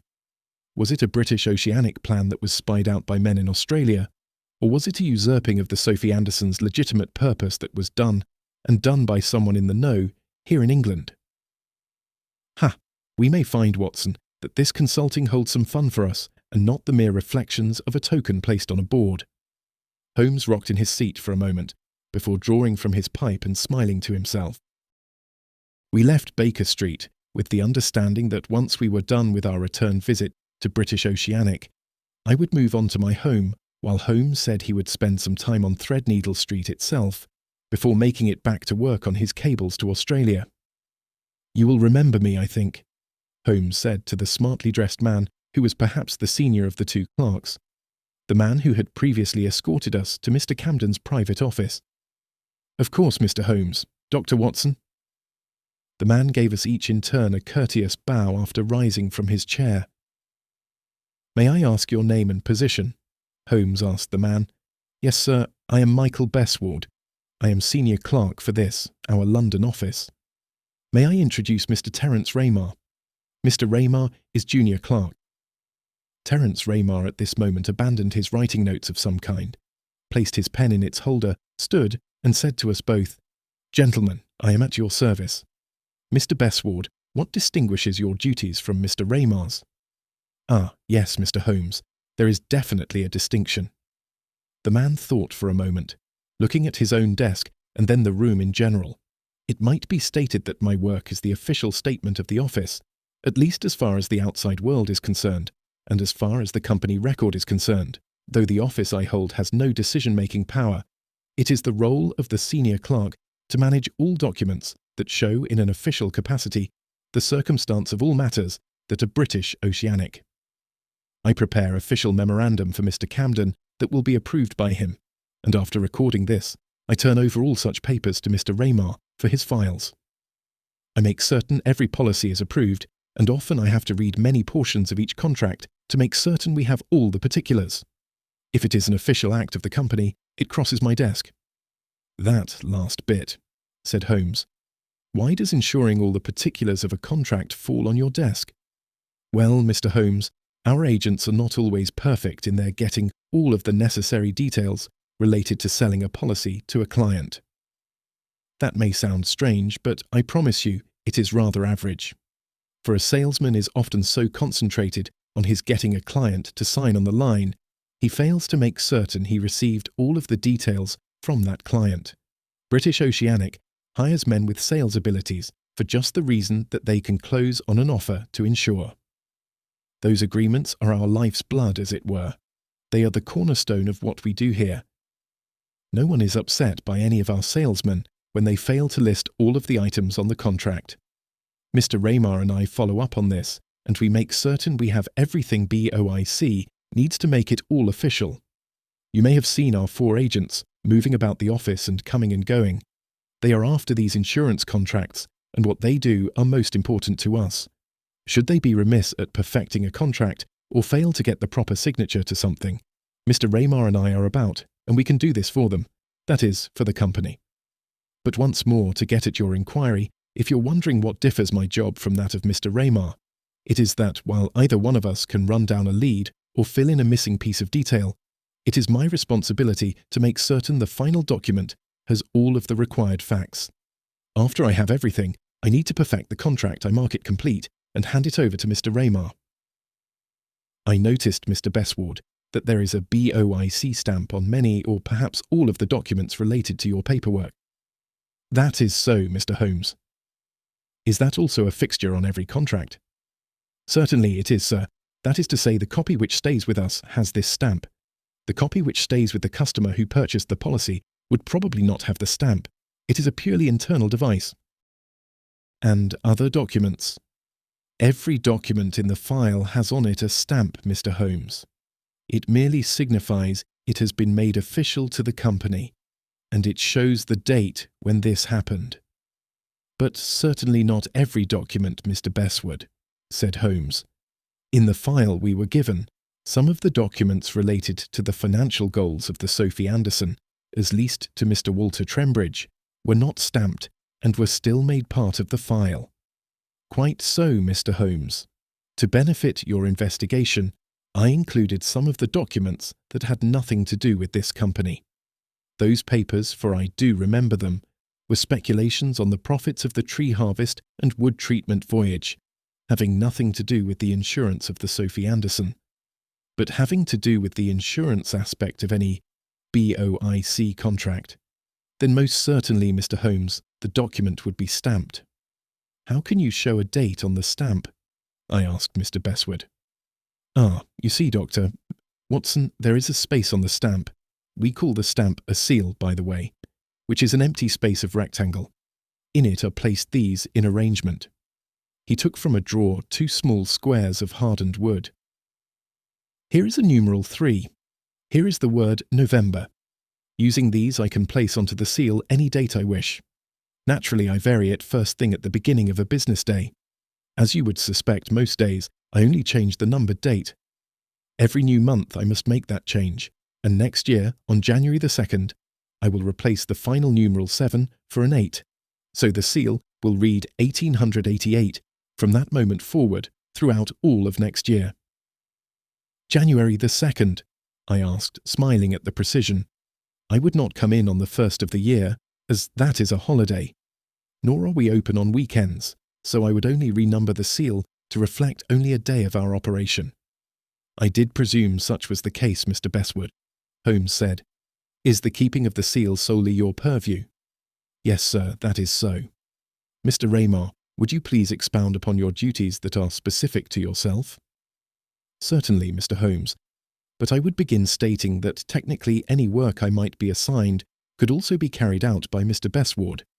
His duties include holding me to task, and that is that I report to him directly, unless he is not available. It is only under the circumstance of his absence that I would seek out Mr. Camden for the answer to a query I may have about any given matter, where the answer would not be available to me. And this also means Mr. Bestwood is allowed to perform any of my duties he may so purpose. That, naturally, does not work in reverse. Understood, Holmes said to Raymar. Then the official duties of the junior clerk are which?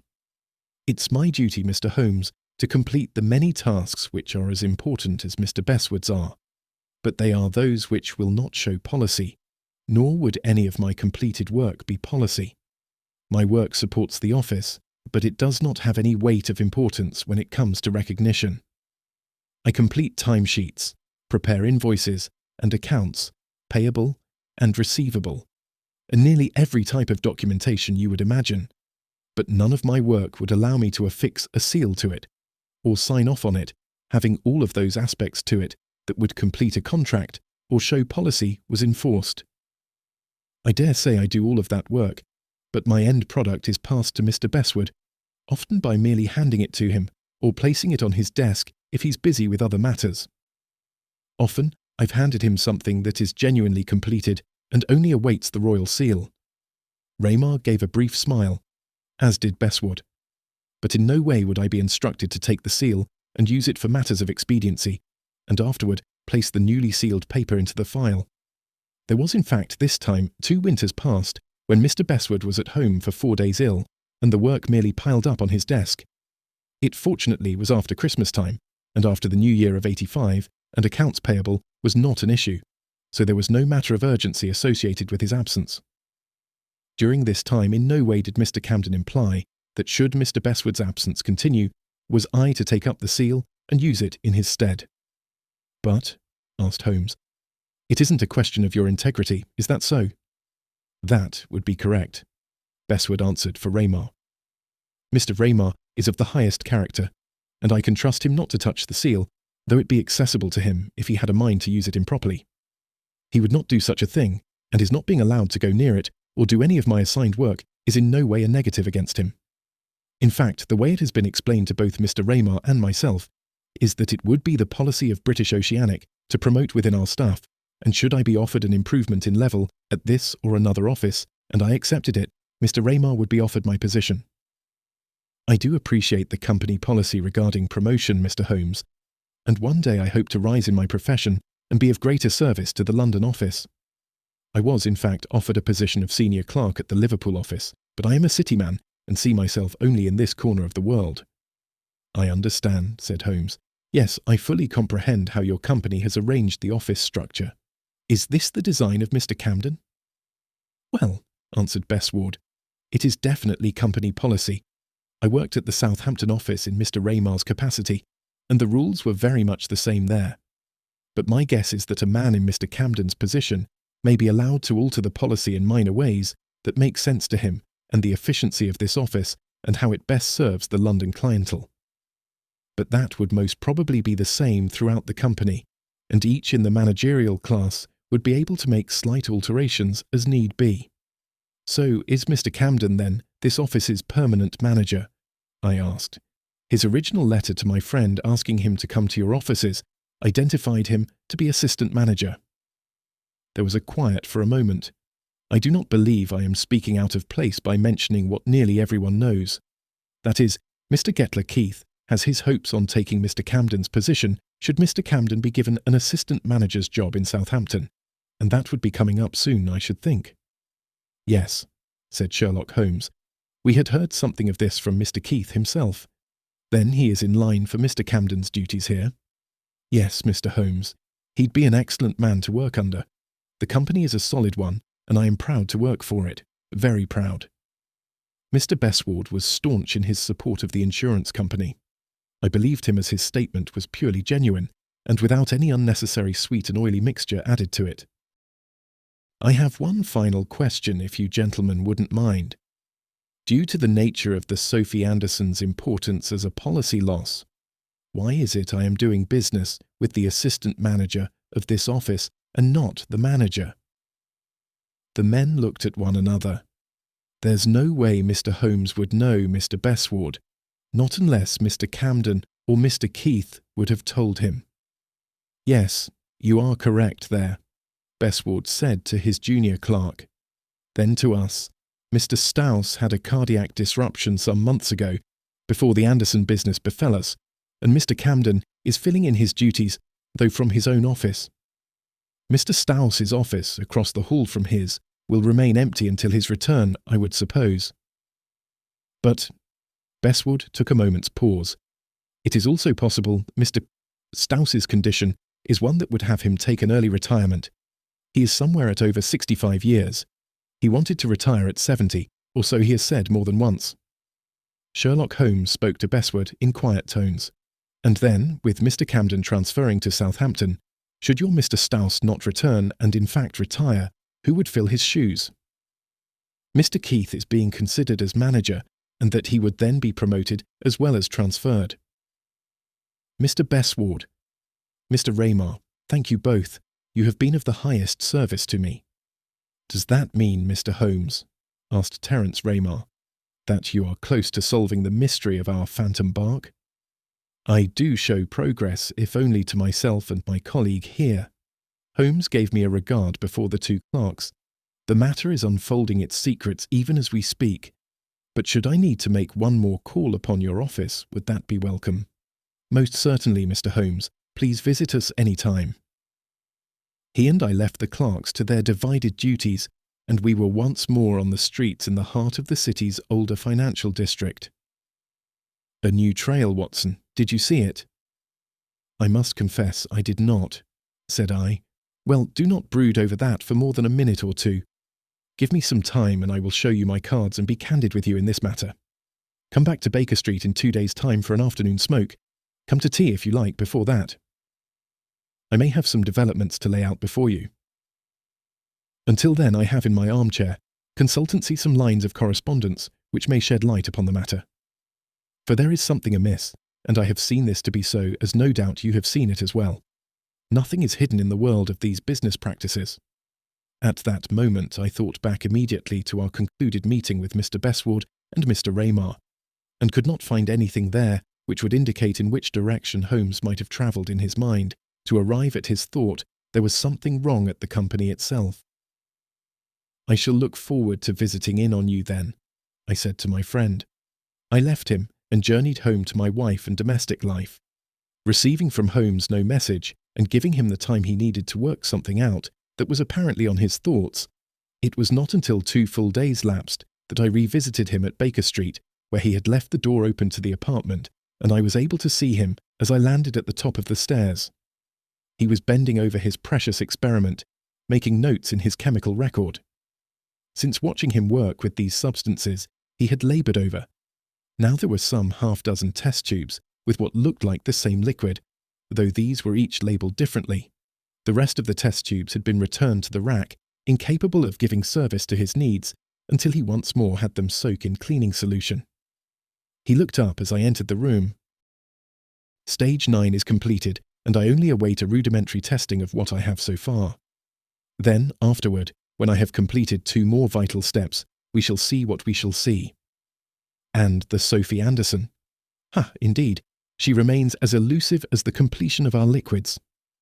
I left the outer hall and walked into the room itself and saw many messages and telegrams littered about the area of the living room and his colourful board, filled with notes. Like the first 2, they were glued down to the board with scribbled references on each. These boxes of his commentary reached to the lands west of the principal islands and to the waters east, and where the board was once a perfect work of art, with colours creating borders and a form of order to the Australian coastline. Droplets, smudges, blotches, and smears of pen ink now distorted his board to ruin. Aiding in this fine mess of his was the telltale signs of coffee, taking the form of rings from cups and pours and spillages at every place. "Watson, look here, look here. You can see for yourself." I stood behind him. He poured a liquid from a beaker over some powder he had placed into a small, round glass dish. "Wait a moment. There, there. You can see the reaction, can you not?" I looked down at his work. I can see the powder has changed from a light golden colour to a red colour. So it has. So it has. I am almost there, and will soon have achieved a unique form of trace. Yes, Watson, I will have another monograph to write. This December, I should think, and this is one that will be useful to certain sciences. Though how many and which type of chemists working on specific needs of trace when it comes to strange applications, I cannot yet conceive will find it of benefit. But police agencies, they will wonder at why no one had tried something like this before. Do you still regret taking up the Anderson business, as you did from our first meeting at British Oceanic? That's an interesting question. I have been at work and have a good deal to show for my efforts, both in the matter of my case in the investigation of the bark and my experiment. Perhaps we shall bring together the two. What say you to that? I say you are in fine spirits. This strange combination of yours, of the straightforward and the cryptic, you often enjoy perpetrating on those around you. Fear not, he responded. I shall keep with you my promise to explain that which moved my thoughts about Sophy Anderson. I would appreciate that immensely, I told him.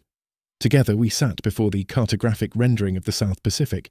We are quite done with the board where it is needed to be written upon. It certainly helped me to form my views on the matter. But truthfully, from the moment I read those conflicting reports, I had some understanding over what had occurred in this part of the world and our bark's fate. Then during these past days, you reached a conclusion? I asked. I needed to ensure my deductions were accurate, and it did cost me some time in tightening my net around this part of the world, so that those who have brought about Sophy Anderson's end will not be able to escape, though they certainly will try. We shall see. Then the Sophy Anderson has been destroyed, and you have evidence it is a loss as far as our client is concerned. There can be no doubt, but actual evidence may have to come from a witness, and though there would be several, they are all in one place at this moment, attempting to go undetected as they make their way to safety, along with their prize. And the bark will never again see the light of day? For some time, Sophy Anderson lived in one and the same time, the world of colour and reality, and the world of ghostly black and white, and we were enlisted to show which form of her would eventually materialise. Would she burst out into brilliant hue, or did the sea goddess have another plan for her, where she would be dragged into becoming a spectre? The answer came. The goddess took hold of her, and a spectre she became, and she is gone, never to return to our world. Part 3. Of the Scheme of All Pirates. We are going about this the wrong end, first, said Holmes, taking from his dressing-gown pocket one of his more cherished pipes, a medium, stemmed cherry wood. We should instead begin at the beginning, as the Sophy Anderson had to do also, and ask ourselves who is lying. And by determining who is lying, we may discover at least who was in a position to do what exactly. Then we might ask ourselves whether there was a plot that evolved regardless of the status of the Sophy Anderson, or whether there was in fact long-term planning, where the use and eventual destruction of the bark was necessary. If the latter, that would mean there must have been in place people to make certain things happen the way they did, when they did, in the order they did, at the locations they did, and with the result that was the purpose of all of what had been put in motion. To begin, there is, as you have noticed, an unnatural depiction of what Horseshoe Bay is, which is a most beautiful construct of nature, so rarely to be found, offering safe harbour, where a ship, the kind that was Sophy Anderson, could moor in ease and comfort. You can see this from the way you, yourself, accurately drew its topography. It is almost as though nature asked man, "How can I make for you a perfect beach and harbour on Magnetic Island?" And man answered, "Take a bite out of its mass in a perfect sweeping curve, deep enough where a ship can weather harsh waves, but kind enough to approach and leave from, with no shoal to break a hull or rock to smash upon." And nature very much complied in the case of Horseshoe, did she not? So aptly named, it is the quintessential example of what a bay may be, as far as mooring a ship is concerned, or for camping and hiding out, or for meeting up with another vessel, or for respite on the kindest of beaches. And this business about the fishing, the place is made to order for such a use, where one is able to launch from the bay in still shallows and be in deep waters in no more than a few minutes' time. That entire portion of Magnetic Island could be travelled and then be understood by the least astute of sailor or fisherman. From this we have to conclude the man's comments to the naval officer were not merely inaccurate, but were intentionally obstructive. But could this fisherman, this Aaron, simply be giving his view on the use of the bay, and like so many other people, have an opinion that is contra to others? What if he is just putting forward a minority view? "I don't accept that," Holmes said, beginning to enjoy some full draws of his pipe as he warmed up to his presentation. Horseshoe Bay is exemplary for many uses. His lack of reasons for why he dismisses the whole of the location as valuable sheds suspicion on his general statement, and the suspicion follows with more obfuscations of this kind. That is the problem with a lie. It knocks over one domino, and that knocks down another. And as is typical in this type of lie, made by a man whose occupation is to understand very much about the inlets of the seas, his claims about the northern part of Magnetic Island classify him as either a liar or a fool. As usual, it is far easier to see a man so positioned as a liar. "I follow you," I said to Holmes. "Excellent. For now we turn to two reports, one of which must be false. We have the James Cord sighting at Magnetic Island and the Orne Rhonda. Backer sighting at Hinchinbrook Island. The Cord sighting was reported by an agent for Getler Keith, one William Philinter, and the Orne Rhonda. Backer sighting by another of Keith's men there, Samuel Winter. Which one of these is true? The Winter report speaks of two men who supposedly saw the Anderson with its hull a wreck. But as you so perfectly traced out that bay, and I adequately copied your tracing, you learned for yourself there is nothing there to do any such damage to the bark. And were men to break open her hull, to what end? If such men existed and the bark had been taken by them, it may have been left where it was and emptied out. Or, should they have chosen to do so, set ablaze and the crew left to be marooned, but its wood broken up over time, who would spend their moments doing such a thing?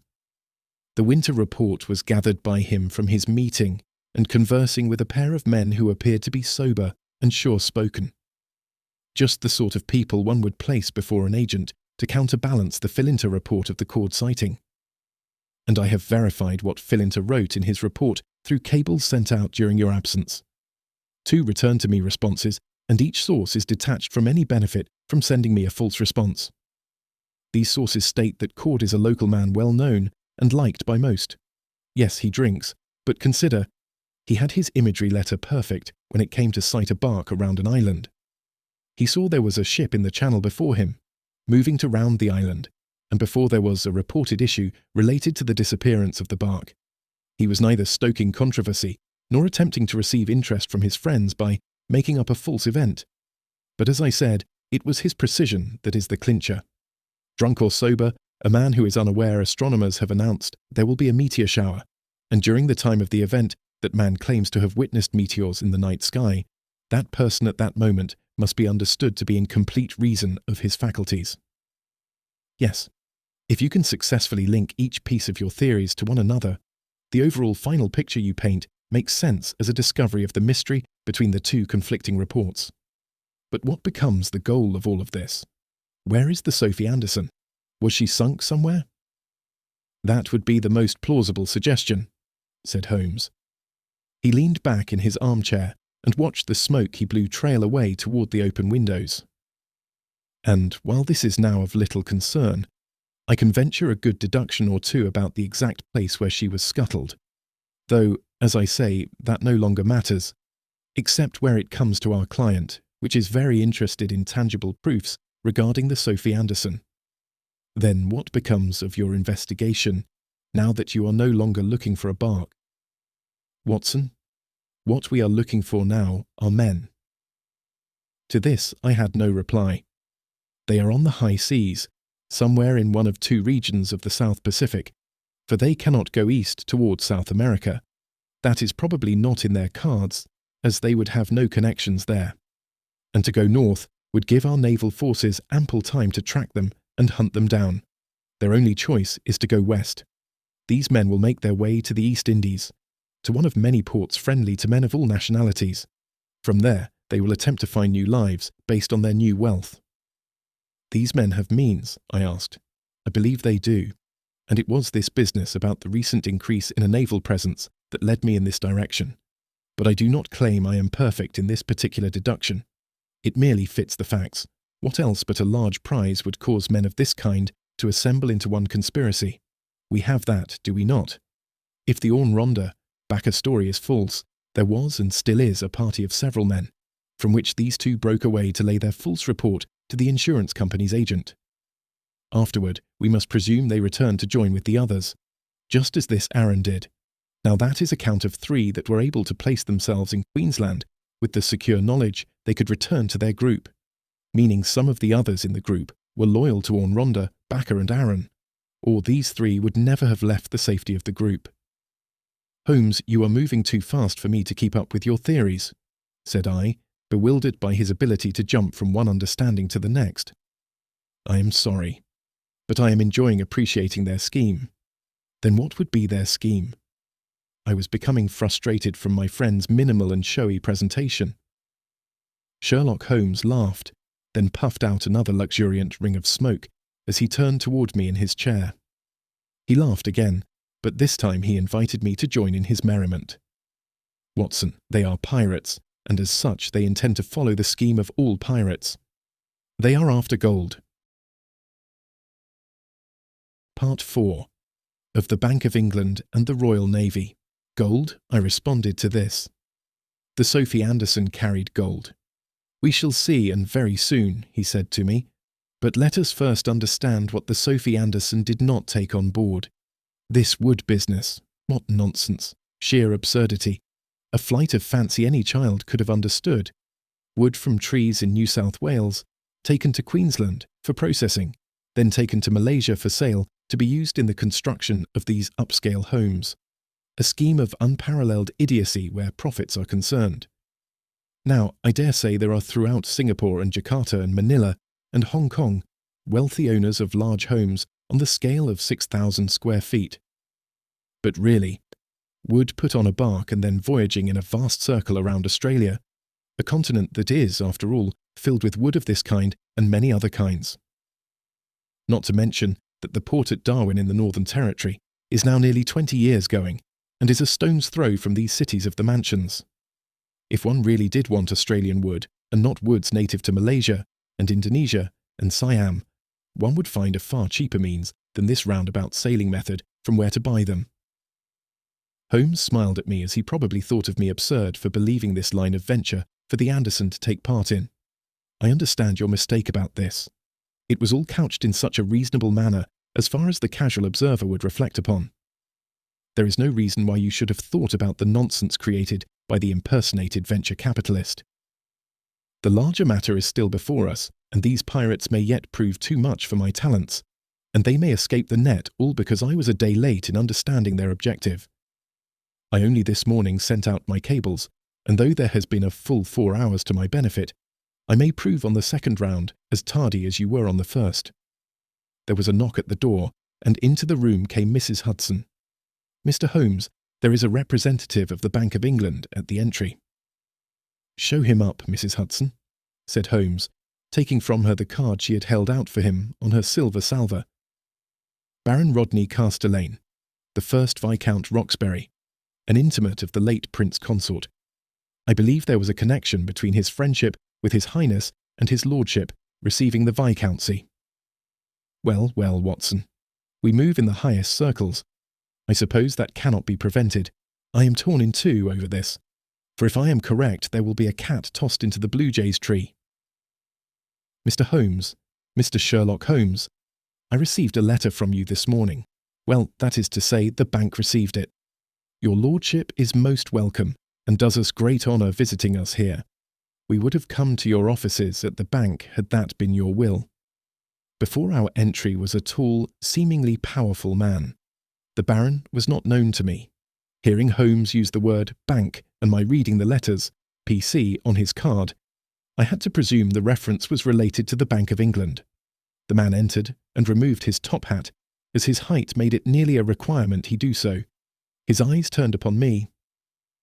"My trusted associate, Dr. John Watson, retired from the army, and you may speak freely in all matters involving your office." The man's brief, "Sir," was given to me, and afterward he immediately returned his attention to Holmes. "I am Sherlock Holmes, and I did send a letter to your bank, and if you are a bit out of sorts, rest your dark thoughts with us, and together we may satisfy any needs the bank may have." The man took a moment's pause. "I am afraid that I just learned what you have understood for some time now," said the Baron. "No, not at all. I was slow in coming to this. Otherwise I might have intervened 24 hours previous, and without having to alert the bank. But what can be done? What can be done?" "So it has been verified then?" Holmes asked our guest. "Yes, Mr. Holmes, we know it is so. Our metallurgist cabled us not over an hour ago. Well, by that I mean our man at Sydney, at the Mint there." "You are right. Things are exactly as you say they are. All of this done in less than a fortnight. It is compelling. I have never seen the comparison in my lifetime." "I may be the forerunner of what will undoubtedly be a delegation, should we not clear this up instantly," said the Baron, "but to do so would mean some type of announcement. This must be prevented, but our own people do not see how. We shall see. We are not foxed just yet. There are only a few places for a ship to travel to make its way to the East Indies," Holmes stated with assurance, "and we shall work to make matters so there is no such delegation. I certainly understand the gravity of the situation, and the smaller our circle remains, the happier you and your more senior people at the bank shall be." "Just so, Mr. Holmes, but can you prevent such a scandal?" the banker asked in excitement, perhaps grasping at the straw my friend was presenting. There was another knock at the door, and this time Mrs. Hudson opened the door, and two men in the uniforms of naval officers stood before us. "Good afternoon, gentlemen," said Holmes, looking from one to the other. "There is the rank of a captain, I see, and a lieutenant. Might I risk offending you, sir?" Holmes spoke to the lieutenant. "If I may speak to your superior for a moment." "Go downstairs and wait," said the captain to his junior officer. "Better still, take an hour's time. Get yourself off duty for anything you like." That appeared to be a code for allowing the lieutenant to break some rule or another, and perhaps get himself a pint. The man smiled and left. "Come into our very private gathering, Captain. Here is my friend Dr. John Watson. I am Sherlock Holmes, and our guest before you is his lordship, Baron Rodney Castellane, who represents the Bank of England." Our guests greeted one another. Our officer from the Royal Navy was Captain Bruce Fordham. He stated he was attached to the command authority of the Navy, stationed here in London, and that he had come from Greenwich. "Please sit down, Captain. Join us. I will do my best to make this no more than the minutes time you've given to your subordinate for a bit of respite. At any rate, we must move quickly, and upon hearing what I have to tell you, you will have to report to your senior staff for them to do the same. Captain Fordham, we have just heard word that a contingent of men, possibly 12 or 16, have arranged for travel on a ship bound for the Indies, possibly Singapore or Jakarta, perhaps even Hong Kong, though that seems unlikely. Still, that port must be considered. These men are criminals. Captain, I can see no other way than to take you into our confidence. But when you act, and act you must do so in no more than 2 hours' time. I suggest you do not give any of the particulars related to what we are about to share with you to those junior to your position, and that you report what you are about to learn you solely to the most senior person above you. If it means breaking your procedures, requiring you not use the command chain and see your most senior person in private, this is what must be accomplished. We are dealing with something of the most sensitive nature. The captain thought. Well, naturally, Mr. Holmes, any ideas you have about how the Navy should respond to your suggestion would have to have the approval of our senior staff. They are 20 minutes from where we are now, and I know the routines in the South Pacific and can say that any decision we make in London will be known by nearly any ship in that part of the world within an hour. The various games of manoeuvres in which our ships and training officers are currently engaged make such a thing possible during this unique time. Very well, said Holmes. The room went silent for a moment. Holmes turned to our distinguished visitor, who sat stone-faced after taking in the conversation between Holmes and the officer. It became obvious Holmes expected the man to fill the void of silence. Captain Fordham, yesterday Mr. Holmes sent to the Bank of England a letter through a special courier, which, along with all of yesterday's late post, was not opened until this morning. This letter was twice enveloped. The outer of these was to the office of our board, and inside of it, a second envelope read out that it was not only urgent, but that it should be opened by the chairman or the most immediate person available, and as soon as possible. It was nearly a paragraph of writing on this inner covering of the letter, and despite Mr. Holmes's warnings of urgency, in truth the clerk who opened the primary envelope was too junior to open the second, and too timid to attempt to notify any of the board members after hours, and this letter sat on the clerk's desk until this morning, when I arrived to my office. Suffice to say, I was available, and opened the inner envelope at 9:30 this morning. Mr. Holmes's letter was one sheet that included a statement and suggestion to us. Needless to say, Mr. Holmes has, in the past, demonstrated the need for action under the gravest situations, and his communication proved to not only to be as serious as it had warned, but also, after some verification on our part, correct in its stated theories.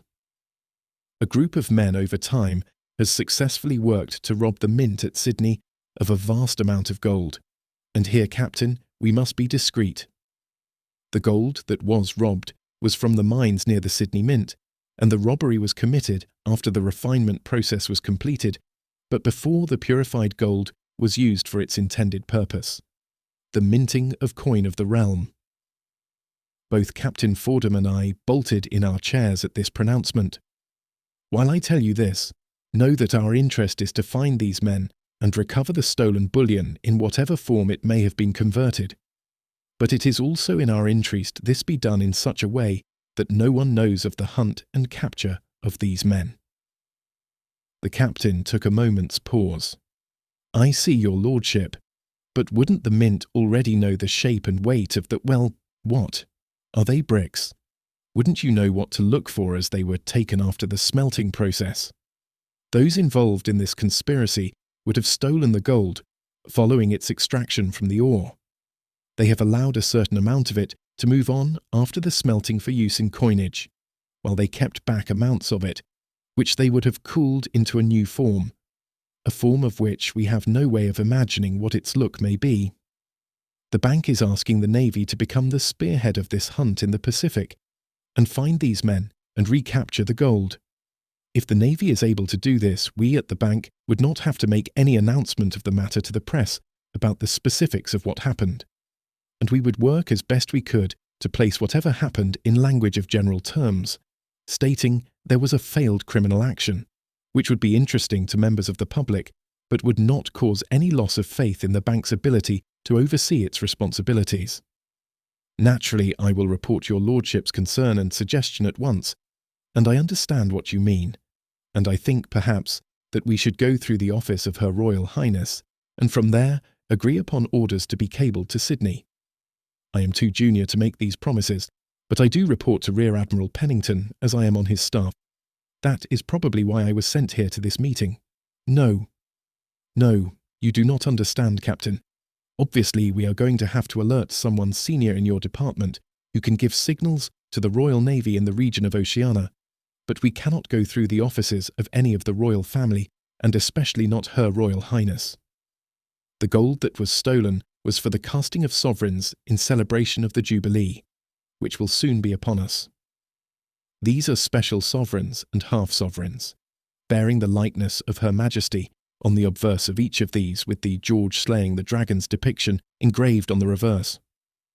While the process of coining the half-sovereigns was not part of their plan, somehow these men placed themselves into the flow of the process by which the sovereigns were produced, resulting in a theft of gold at the source, without going into very much detail for the sake of expediency. And frankly, there is no point dwelling on details of this kind as far as the Navy would be concerned, and I presume Mr. Holmes has already told you, Doctor. Over 1 million sovereigns were minted in Sydney, and these, in their casting, were made with a lesser amount of gold than is required for a sovereign to be a sovereign. Roughly, a Jubilee sovereign is made up of well over 2/3 gold and less than 1/3 alloy, which is typical. Pure gold coins of any kind would vanish away over time, as pure gold wears away quite easily, and to prevent this, we place other metals into all of our editions. This organisation found a means to remove a significant amount of the gold, post-smelting but pre-minting, resulting in a substantial retrograde to the edition. A rough estimate of the gold stolen at current market price places the theft between £550,000 and £600,000. And this gold is with them, then? How can you be certain of this? How did this group of men achieve this, and under the security of the mint there? Captain Fordham spoke these questions for me also, for the Baron was incorrect in his notion that Holmes had shared with me knowledge of the gold theft before he came to visit my friend. Holmes decided he should attempt a rescue of his lordship, who had enough on his mind already, before a reproachful naval officer who had no idea of the bank's operations or routines. I believe our distinguished guest and Holmes viewed Captain Fordham's questions to be out of place. Still, my friend attempted to answer some of his curiosity. Much of this remains unknown, Captain Fordham. What is known is that this group of men had some secondary plan, which I have determined was related to the piracy of the bark, the Sophy Anderson. It is through this channel I found myself involved. Here is a rough sketch I have prepared of Magnetic Island, and my suggestion to where the Anderson may be found some many fathoms under the waterline and in no way visible to the human eye from the deck of a ship. It is my conjecture that once this gang removed themselves, with their recast gold, in whatever form they made of it, they moved on to the next phase of their plan, where they used the Sophy Anderson to leave the harbour at Sydney, move on from there to Magnetic Island, took some time to unload their treasure, and then afterward scuttle the bark around the area I have suggested. The bark's longboat has already been found where I deduced it would be, weighted into the waters immediately off of the northeast end of Magnetic Island. As my drawing demonstrates, I suggest the Navy turn its attention to further beyond the immediate shore of the island, and on the same visual line from where the longboat was discovered. But this is, at this moment, less important than the capture of the conspirators. "And this, your lordship, is the decision of the Bank of England?" asked Captain Fordham, "for the Navy to move against these pirates by discovering the new vessel they may have arranged for this final part of their plan." Captain Fordham, I would be most grateful if you were to not mention these various speculations by Mr. Holmes to anyone but the most senior of your command structure. We are not wanting of gold, as the mineral deposits of Australia are vast and successful. We will immediately work to cast a replacement edition of the sovereigns discussed. Calling our attention to this emergency before the unsatisfactory coins reached our shores was the trump already played by Mr. Holmes, and in that we have dodged a most serious bullet.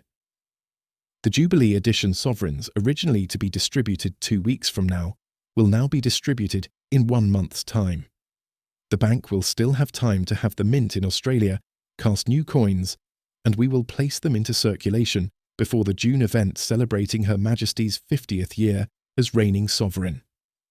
But naturally, attempting to find and apprehend these men and recover from them the bullion they stole is also high on our interests, both to suppress the spread of news about what are technically counterfeit sovereigns and cause a panic concerning the Jubilee edition as a whole, and to apprehend the pirates and deal to them a swift justice.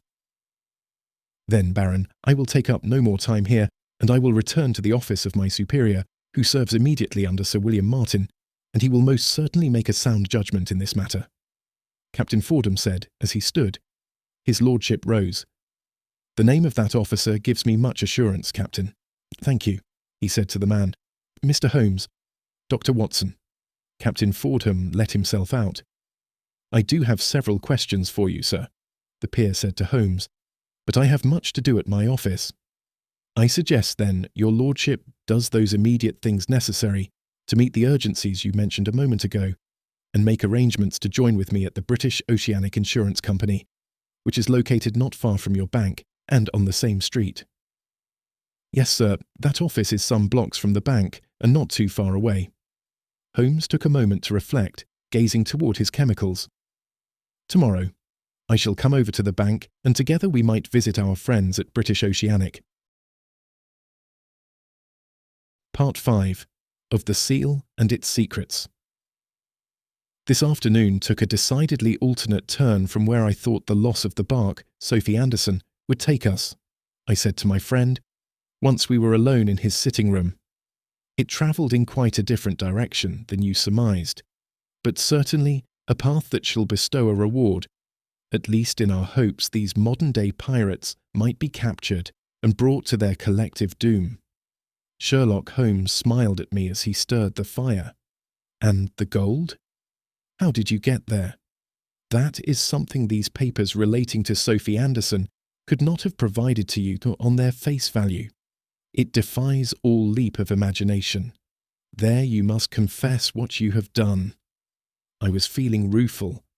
Holmes must have held back some intelligence gained from his investigation that was more gift than deduction. "Certainly I owe you in the least what happened there, but I made my conclusions along the lines of the gold and the Jubilee sovereigns strictly while you were at your home and practiced during the past 2 days. And what is the best news? I completed my laboratory work, and there I have an end product." "Your table appears to be in the same state as when I left you," said I. "Perhaps it is," said he. "More important is the result which remains in the presentation of 2 solutions. They are there, just as they have been since the early stages of my work. I have had a test of them, and I have achieved a positive result. But there is nothing like a true test in actual service for a purpose. I say that because such a test is more honest, in that it holds variables I cannot control. A scientist owes to his colleagues, or to any group wherein he makes a claim, the stated results of a practical demonstration, one that is shown to a candid world to appreciate or reject. Naturally, by the world I mean others who understand a chemical process, and who could evaluate whether the claim I make can be substantiated. But let us move from our cloistered setting to one where we can stretch our legs and enjoy the last moment of daylight. I am chafing to walk about in the fresh air and the cool April dusk that is presenting itself beyond our little corner of London. First, though, you will allow me a few minutes with my beakers, and let me take a moment to note the time and make a sentence or 2 in my book I have for all things related to my practical chemical science. We were in a hansom rattling its way down Farringdon Street and toward where I knew we would turn to head towards St. Paul's and afterward to the City of London. Soon we would pass where Viscount Rodney Castlemaine would be at his desk, working in conjunction with his new allies to deal with his crisis. I believed that end of the Sophy Anderson matter was in good, capable hands. I knew the real concern that would be on the Viscount's mind would be something the bank's most diligent efforts would be unable to control: the capturing of these thieves before they sailed too far west and made their way to a port with little British authority. There had to be, Watson, some prize of reality that would have moved so many men to one collective purpose. If the count of them was great enough to man a bark, their number would also justify a grand design of one kind or another.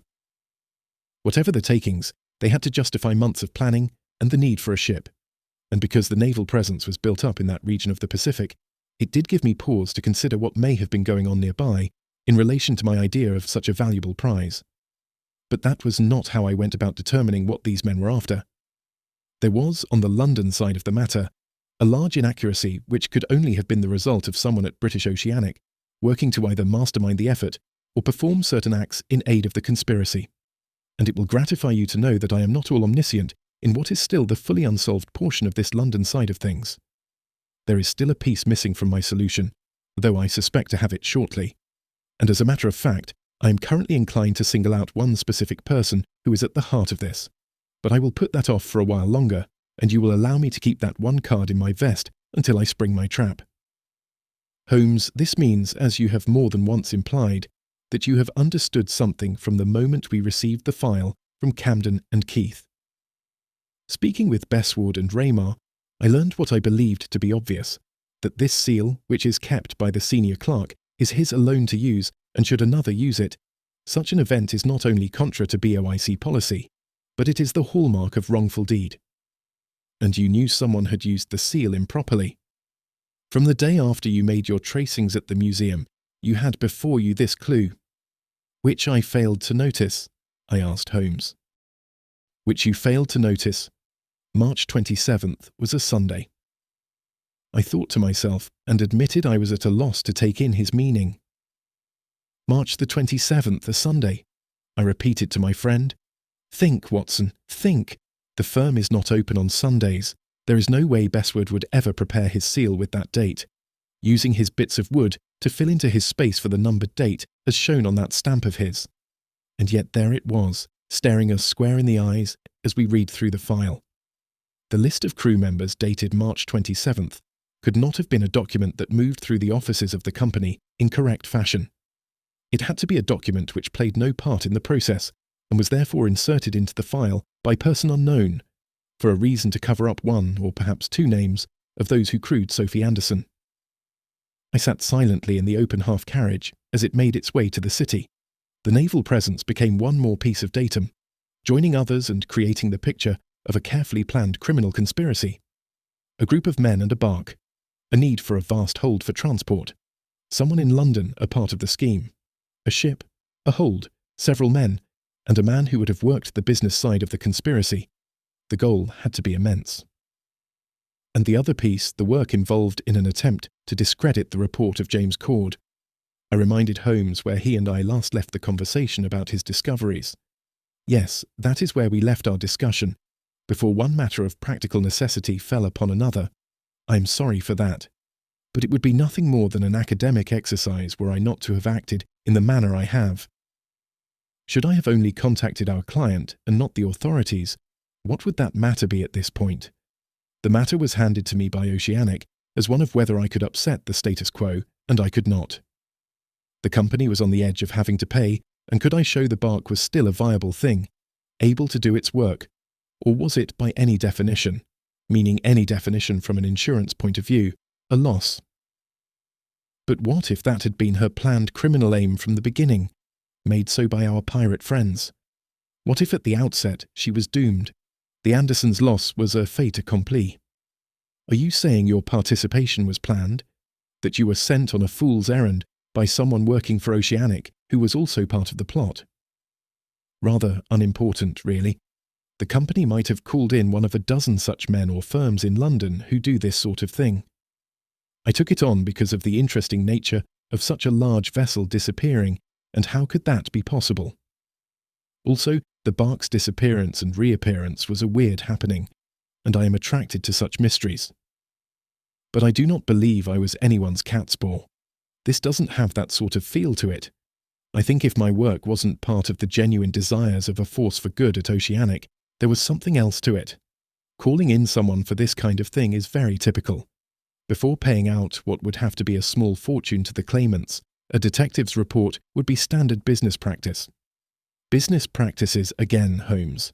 You cannot appear to escape that topic in the situation before us. That has elevated itself to a great importance in my learning about the Sophy Anderson. And the claimants are good and solid venture capitalists? I asked. Most certainly that, though this tree and wood business makes no sense. The owners of the Sophy Anderson, which is technically one owner in that it is a corporation, Charles Millhouse Limited, leased her out for a fortnight or so to do this assignment. While the purpose of the voyage appeared to be dubious, Charles Millhouse had their requirements met for the lease. Deposit and surety payments made to them by Walter Trembridge of Melbourne. Trembridge made no special requirements for the lease and accepted any crew members the Anderson already had. His interest, ostensibly, was merely in the bark as a tool to get the wood to treatment and then to market. There is, as mentioned, a genuine Walter Trembridge of Melbourne.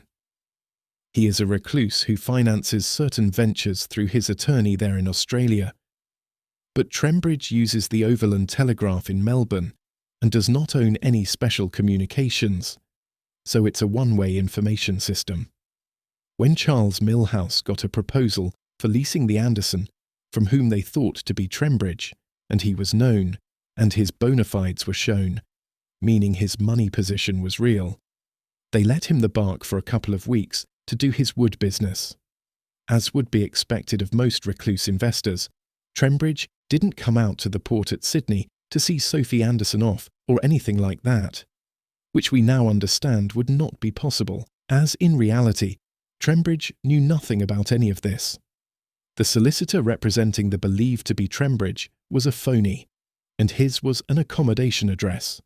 Charles Millhouse Limited was out £87,500 by the bark's failing to reappear after the tree venture, and it filed its claim for that amount with BOIC.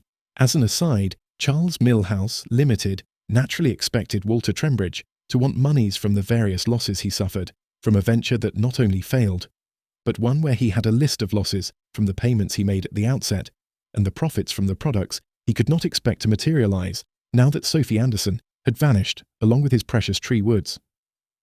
Of course, Walter Trembridge made no such claim and filed no such action for reparation. That showed a conspiracy in Australia, and the false document in the BOIC offices showed it had connection in London. But to return to the Charles Millhouse Limited claim against British Oceanic, that was the first honest part about this tangle of string.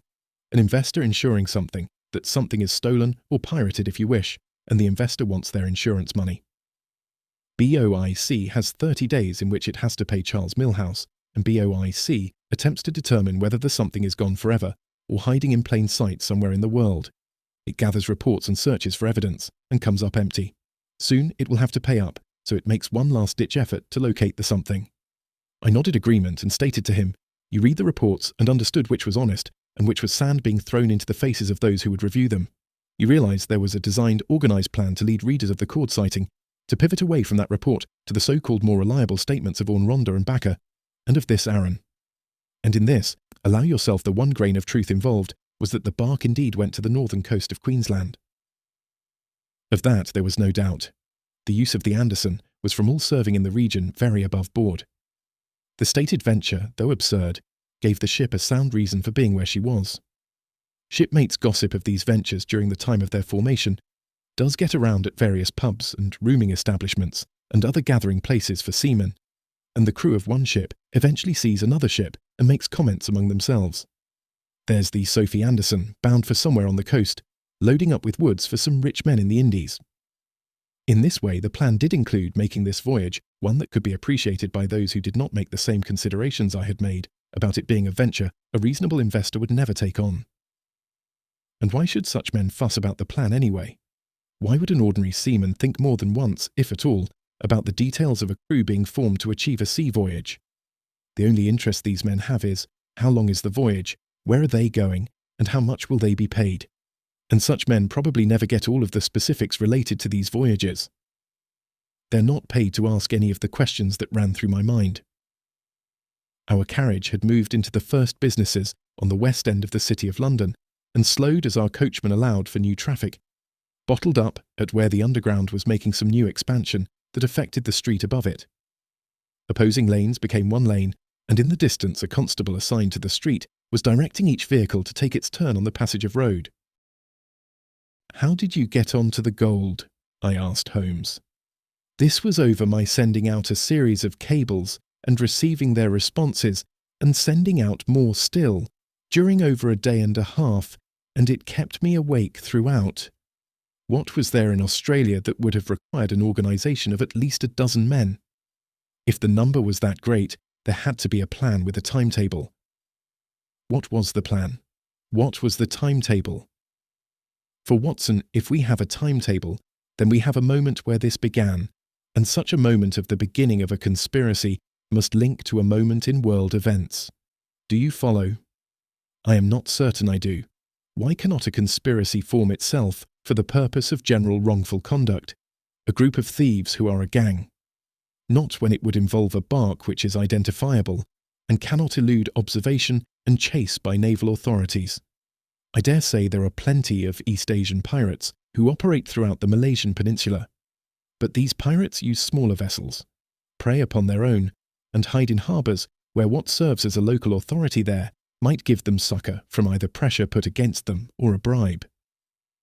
This is not the old century, and within a few weeks' time a ship the size of a bark would be caught up with by one of a better class commanded by officers of the Royal Navy. Sophy Anderson's purpose here was for the use of a theft on a grand scale, but a one-time use to be certain. That supposition fits the logic, and it equally fits the recent history. The bark's sad end to its glorious life on the open seas relegated to this lesser importance.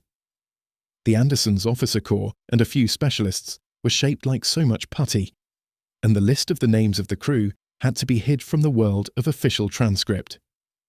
This resulted, as we have discussed, in the making of a new crew list for the documents kept by British Oceanic, and the old, correct document, stamped in honest fashion, was replaced with a new one that no doubt omitted a name or two that would mean something during an investigation. But I trailed off from your question of my getting at the gold being at the heart of the conspiracy. What set me onto it? A number of cables in succession, one after the other, to such a degree that I was nearly having a conversation with the naval personnel at Sydney. Do you remember Ronald Torber? The name is in my mind, I said to Holmes, the Navy man who wrote up one of the reports. He is the sub-lieutenant stationed in Townsville. His control is in Sydney Harbour, where the Royal Naval has its station for all of Australia and the South Pacific. I wrote to his superiors there, and together we worked out what would be a criminal act that may have recently occurred that would have gone undetected and would have required the use of a bark. I also asked why the naval presence had built itself up in the waters there. The responses were negative when it came to any major crime. No theft or pirating of treasure, no harm by any group to another, no use of a ship to achieve any goal of which the Navy was aware. As an answer to my final inquiry, the naval presence had been built up due to the large amounts of gold that had recently been worked from the Australian fields. This was no secret, Watson. These fields and their discovery and the veins of deposits are now the wonder of the world. Did you know the Bank of England is planning on Melbourne and Sydney producing nearly all editions of coin for the next century, courtesy of our colonial friends on that continent? I did understand these mines to be vast, yes. I contacted the Mint there and asked about any recent transfers or retirements. I was given the name of Foley, who had for many years faithfully watched over the smelting process and the preparing of the gold for coin moulding. His was a major assignment, and he had access to all aspects of that process and was trusted by one and all, and he transfers out during the same time of the Andersons' disappearance. I continue my dogged work. Do the naval people at Sydney, Melbourne and Townsville know of any other Foley and one associated with the recent voyages of the Sophy Anderson? And there is where you hit pay dirt. Yes, Watson, and in gold dust, and like that dust, gathered after a long time of coaxing, a tickling out, just as the real stuff is found in the lands by the deposits, the telltale sign that deeper into the mountain is the full cache. Wonderful, Holmes, wonderful, fantastic. We may have done a good turn for the Bank of England, said Holmes. And Sophy Anderson left with this gold? I had become excited. And also left with this retiree, the relation to a crew member of the Anderson. Sophy Anderson left in the night from the port at Sydney, heavy with her cargo of an immense amount of gold. Her destination, Magnetic Island, where the plunder would be organised in some manner of disguise. And yes, I would venture the best guess would be A, that Benjamin Foley would have found his way to the Sophy Anderson before she left port, and after she became laden with the forms of gold bullion that had been loaded onto her. That would be plausible, said Holmes. And you made this speculation related to the stealing of the gold due to Foley's job at the mint, I stated. Gold ore smelted in the chain of production, just after it became a liquid, and before it was poured into the mint's machine for stamping out coinage. A brilliant scheme. These sailors as a small group put in place by the supervisor, Benjamin Foley. This Foley's job was what exactly? I asked. Under his very watchful eye, he ensured the mix of gold ratio was made improperly, with the wrong amalgam of lesser metals.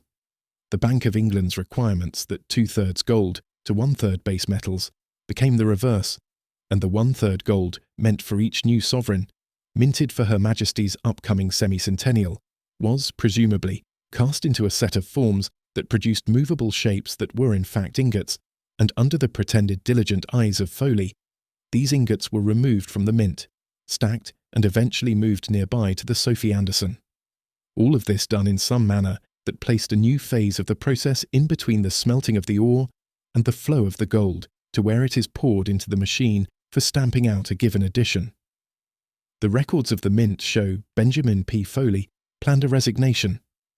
For the same week, the scheme was effected and left for his new ostensible retirement in Calcutta, vanishing from the globe as surely as the Sophy Anderson. But Holmes, there would be no real need for the Anderson to vanish. If, as you say, she was being used for this singular crime, she might as well have been ditched and not destroyed, as you say she was. That rings true upon first reflection. But accept instead that the gang wanted no trace of the ship in the eyes of the naval people in the region.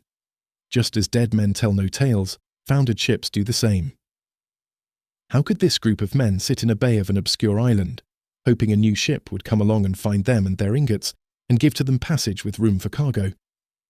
You do not make sense about that point. I thought I had found something that made Holmes's deductive reasoning seem like magic. He laughed at my suggestion. "I will let you answer that one yourself, Watson," he said. Our hansom moved into the singular lane, and we together nodded a greeting at the bobby, who waved our driver forward into the city. I felt a bit foolish. It was not by chance this new transportation came to their aid, I said to Holmes, somewhat chagrined. No, indeed it was not, he stated. This was all part of a carefully worked out plan. Do you realize the prize most probably betters the estimates given to us by the Baron? I have done the calculations on such number of sovereigns and their amount of gold, and they would amaze you. Sydney was charged with the production of over 1 million such sovereigns for the 1887 edition. As a by the way, so also was the mint at Melbourne, but those coins are genuine in every way. That has been verified. So only the Sydney mint was compromised. Still, over 1 million such coins devalued by approximately 3 grams of gold per coin.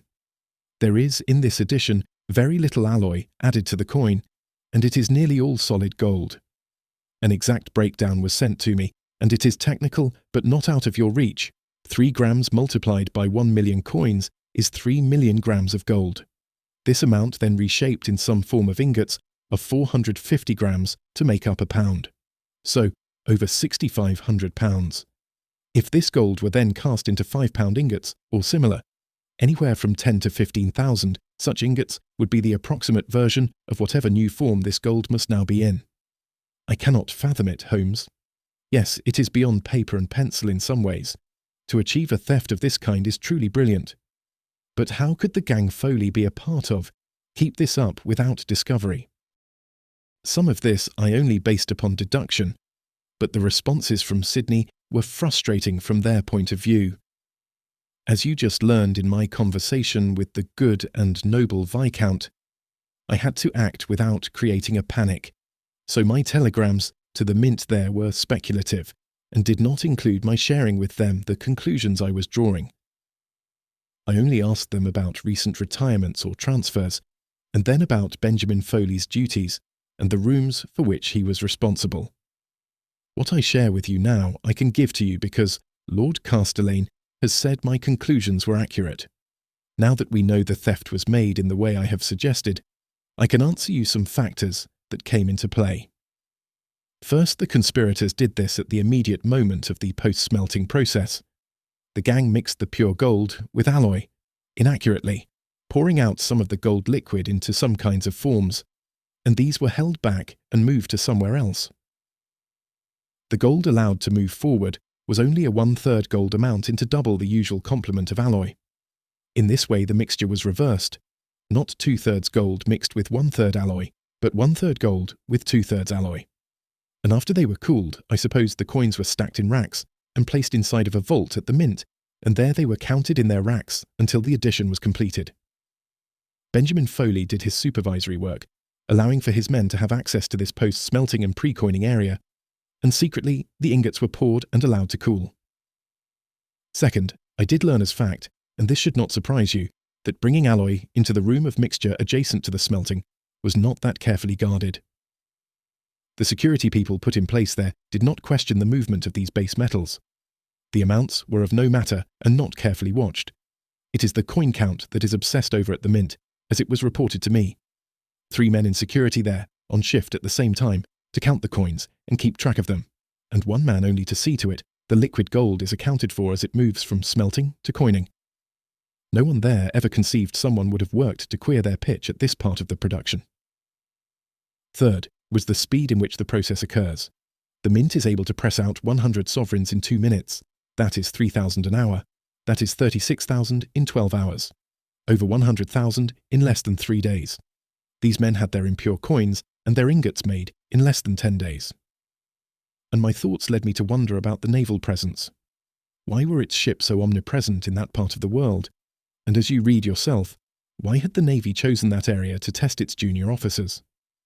Fourth, you already know, that I had from the sub-lieutenant, wherein he expressed the Royal Navy had increased its complement there, not only to benefit the rank promotions, but also due to the mints in Sydney and Melbourne, stamping out coins on a greater scale than ever before. These fields have never truly been tapped, as the natives to these lands never had any reason to exploit them. This is quite different than Africa, or Asia, or the Americas, where these ancient societies showed, independent of one another, a reverence for gold regardless of the various cultural differences between the races. There is a story there, Watson. The medieval kingdoms of West Africa, the pre-Columbian empires of the Americas, the dynasties of ancient China.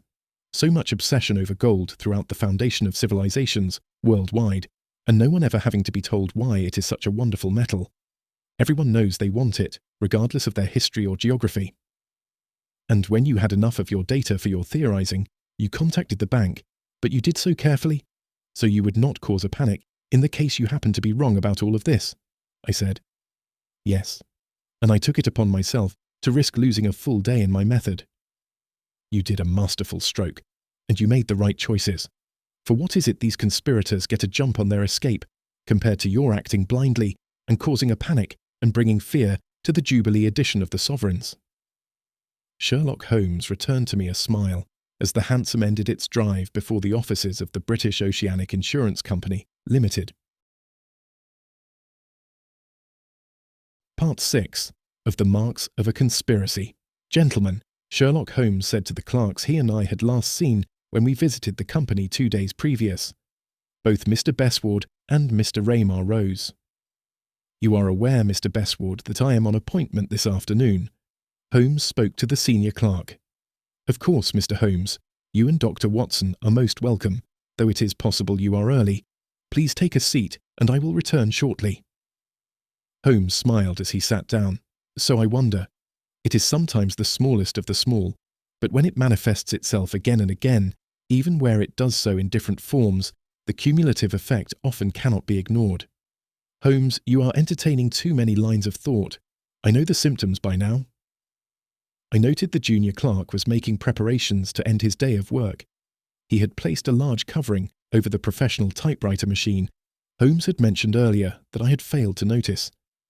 He shuffled sheets of paper before tapping them into many stacks, placing these in 3 different drawers of a cabinet behind his desk. He locked each drawer with a key. He tested the drawers and afterward closed and locked the wood-trimmed glass doors of the cabinet itself. He looked upon his desk to see that it was cleared of anything of importance. He lightly brushed the desktop. Afterward, he crossed the room to the windows, where he drew down the shades. The senior clerk reappeared. Mr. Holmes, Mr. Camden and Mr. Keith are still in conference, and the gentleman will be with you shortly. Possibly because the time you chose was so close to the closing of our offices, There was some confusion over what time you would come over. Mr. Raymar and I will not be here when your meeting is concluded. Mr. Camden will see you out." The junior handed to the senior the keys he had been using. "That's fine, Mr. Raymar. I'll lock up," said Bestwood. "Thank you, sir. See you tomorrow." "Mr. Holmes," "Doctor," Raymar said to us, before taking a final look at the outer office before leaving. "You lock up and take a set of the keys with you?" Holmes asked to the senior clerk. "Just so, Mr. Holmes. My duties require I open the office before anyone arrives." "Are there others who work here in the office?" "As you know, our manager, Mr. Stouse, has been out for some time now. Mr. Camden wanted to keep Mr. Stouse's secretary to work for him, but he was assigned to somewhere else since Mr. Stouse has been resting at home. We also have an accountant, but he quietly comes and goes and stays in his office for all of the day. Our salesmen do as they please, and it is difficult to pin them down to any specific time and location," said Mr. Bestwood, smiling indulgently as he concluded his response to Holmes's query. "Would you further indulge me in showing to me this stamp of which you are responsible, Mr. Bestwood?" "I do not mind," he replied. Then he said, "You are taking quite an interest in many of the details of my duties, Mr. Holmes. You did so the last time you visited. May I ask why?" "I would prefer to share my thoughts along these lines with Mr. Camden. I believe that would be the most appropriate form of protocol in developing the case," said Holmes in a matter-of-fact manner. "Would you prefer I ask Mr. Camden this directly?" The man took no more than a second to consider. "No, Mr. Holmes, it is not my place to speak on this matter, and your request is not out of line and one that I would be supposed to fulfill. I am sorry I asked you about your reasons for your questions to me about our operations. This is clearly your charge." "I thank you for your understanding," said Holmes, now with a kinder tone in his voice. Mr. Bestwood's desk was not yet locked. He opened the foremost drawer at top right. There was the stamp, though all we could see of it was its handle. The stem and grip were of a black, and it ended in a square block of wood, though after seeing a number of Oceanic stamped documents, I knew the stamp created a circular seal using the covered stamping pad on the top of desk. Holmes and I stood on the other side looking down at the seal. "And now, if you will further indulge me, gentlemen, and take positions, you, Mr. Bestwood, at the windows most recently shaded by Mr. Raymar, and you, Watson, at the door, by where the shade has been drawn." Bestwood and I looked at one another with astonishment. We did this, and soon the three of us were at different points of location within the office. "Thank you, gentlemen. I have but one further matter, and that has to do with the line of vision from the edges of the shading where you stand in relation to your desk, Mr. Bestwood. If you would be so kind, sir, and on my instruction, turn yourself to look outside, and Watson, if you would do the same, but this must be done at one and the same moment."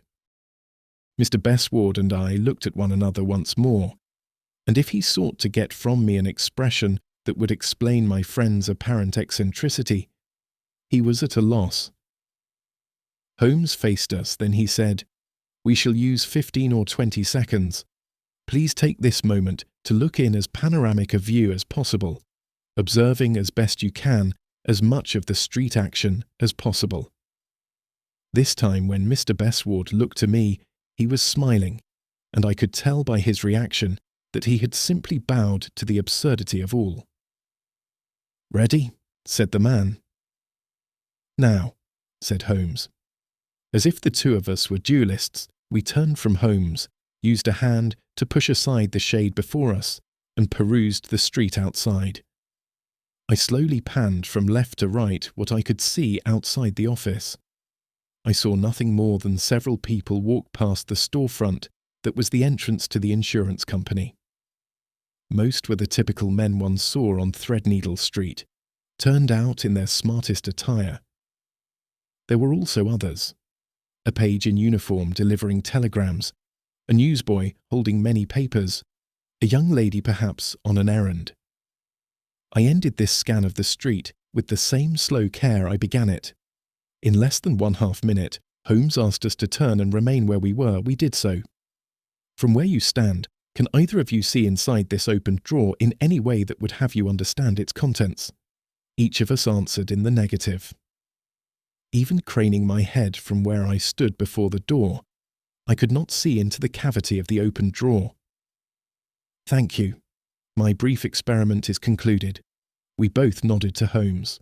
Presumably because of the deep pile of the carpet that covered the floor, none of us heard the footsteps of Mortimer Camden, who stood under the arch before the hall that led to the company's important offices. Behind him was Mr. Keith. "Mr. Holmes?" Mr. Camden ignored what should have been a reaction to his clerk's conduct and placed his interest in my friend, who stood closer to him, nearly into the area reserved for he and his senior staff. "Good evening, Mr. Camden," said Holmes in perfect courtesy. "Good evening, Mr. Keith." "May I help you, sir?" Camden asked Holmes. "Yes, sir, most certainly. There are a few points which my investigation will turn upon, of which only you and Mr. Keith may be of assistance." The assistant manager took these words with less than appreciation, and he did not hide this from any of us. He looked to see the condition of his clerk's desk, registering before us his surprise at the opened drawer. "You must pardon me, Mr. Camden," said Holmes. "It was upon my request related to an experiment that, for a brief moment, I asked the top drawer be opened. I have, in fact, become very interested in the policies and practices of your office, and over time your clerking staff has been kind enough to oblige me with some answers to questions related to this subject.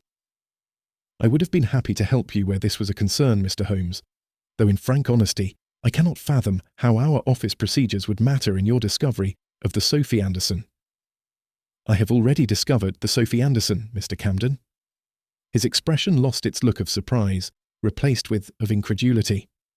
Holmes's comment was not lost on Mr. Camden's clerk, who stood with rapt attention upon hearing Sherlock Holmes speak these words.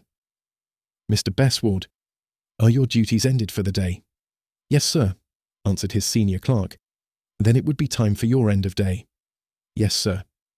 The man walked to his opened drawer, closed and locked it. "Shall I lock the door, sir?" "Please do so." The man bowed to his superior, then to Mr. Keith, and walked to the coat rack standing by the typewriter. His hat in hand he left, and from outside he turned the lock over, and afterward we heard his footsteps fade away. After this, Mr. Camden spoke to my friend. "Mr. Holmes, am I to understand you have indeed discovered the bark? Is there, in fact, no question of this?" "Most assuredly, Mr. Camden. The fate of the Anderson is understood, and it is only a matter of time before it is confirmed as a fact of the real world." "This is fantastic news, Mr. Holmes." "Fantastic!" exclaimed Getler Keith.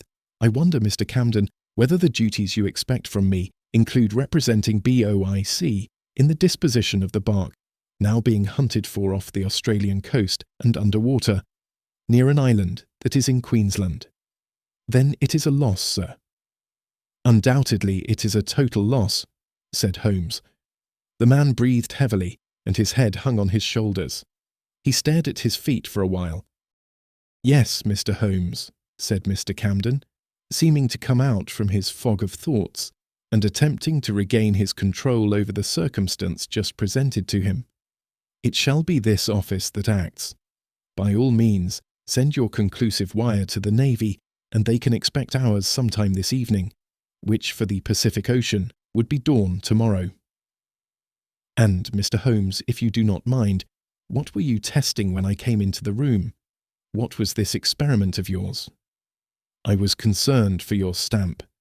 That is, the seal of your company you attach to all of your documents. I worried someone had taken it and misused it for some purpose.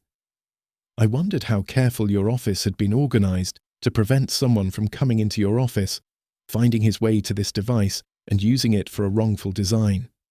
"The devil you say," said Camden, with earnestness in his voice. "There appears to be missing from the copy of the file I was lent some important information," said Holmes.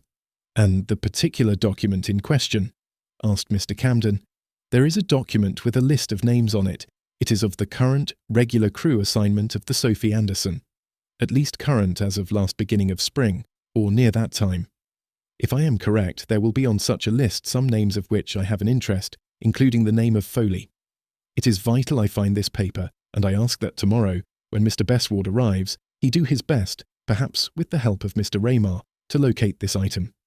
This is my main interest at the moment. I am afraid to have to inform you and Mr. Keith that British Oceanic has been used by a party whose interest runs contra to its best success, and even its legal standing." "And you are in a position to apprehend this party?" asked Keith. "To be technical, I suppose I could do that. But it may be better if the genuine authorities acted in their official capacity, though quietly." Holmes appeared staunch in his pronouncement to Mr. Camden and Mr. Keith. "So, your purpose in wanting this meeting with us today is to notify us of the bark's loss, your acting in our stead, and this last matter concerning a document we should attempt to find and determine this paper has been properly sealed. That will help you in your last action, related to putting a net around these culprits who are responsible for Sophy Anderson's tragic end." "I could not have stated it more perfectly, Mr. Camden." Mr. Camden took a moment, looking up at the ceiling, then at myself, and finally to Holmes. "Mr. Raymar arrives here tomorrow at 9:30. This office will have ample time to furnish you with the document, and when it has, he shall send to you word by telegram of its discovery." "Perfect," said Holmes. Mr. Camden showed us to the door where we said our good evenings, and Holmes and I took a walk beyond the traffic snarl so as not to have to wait in its centre, and afterward we found our way to an awaiting hansom. When tomorrow came, I followed Holmes's instructions that I arrive at Baker Street at 10:30, and after a half-hour's time, not one but 2 telegrams arrived which made him very excited.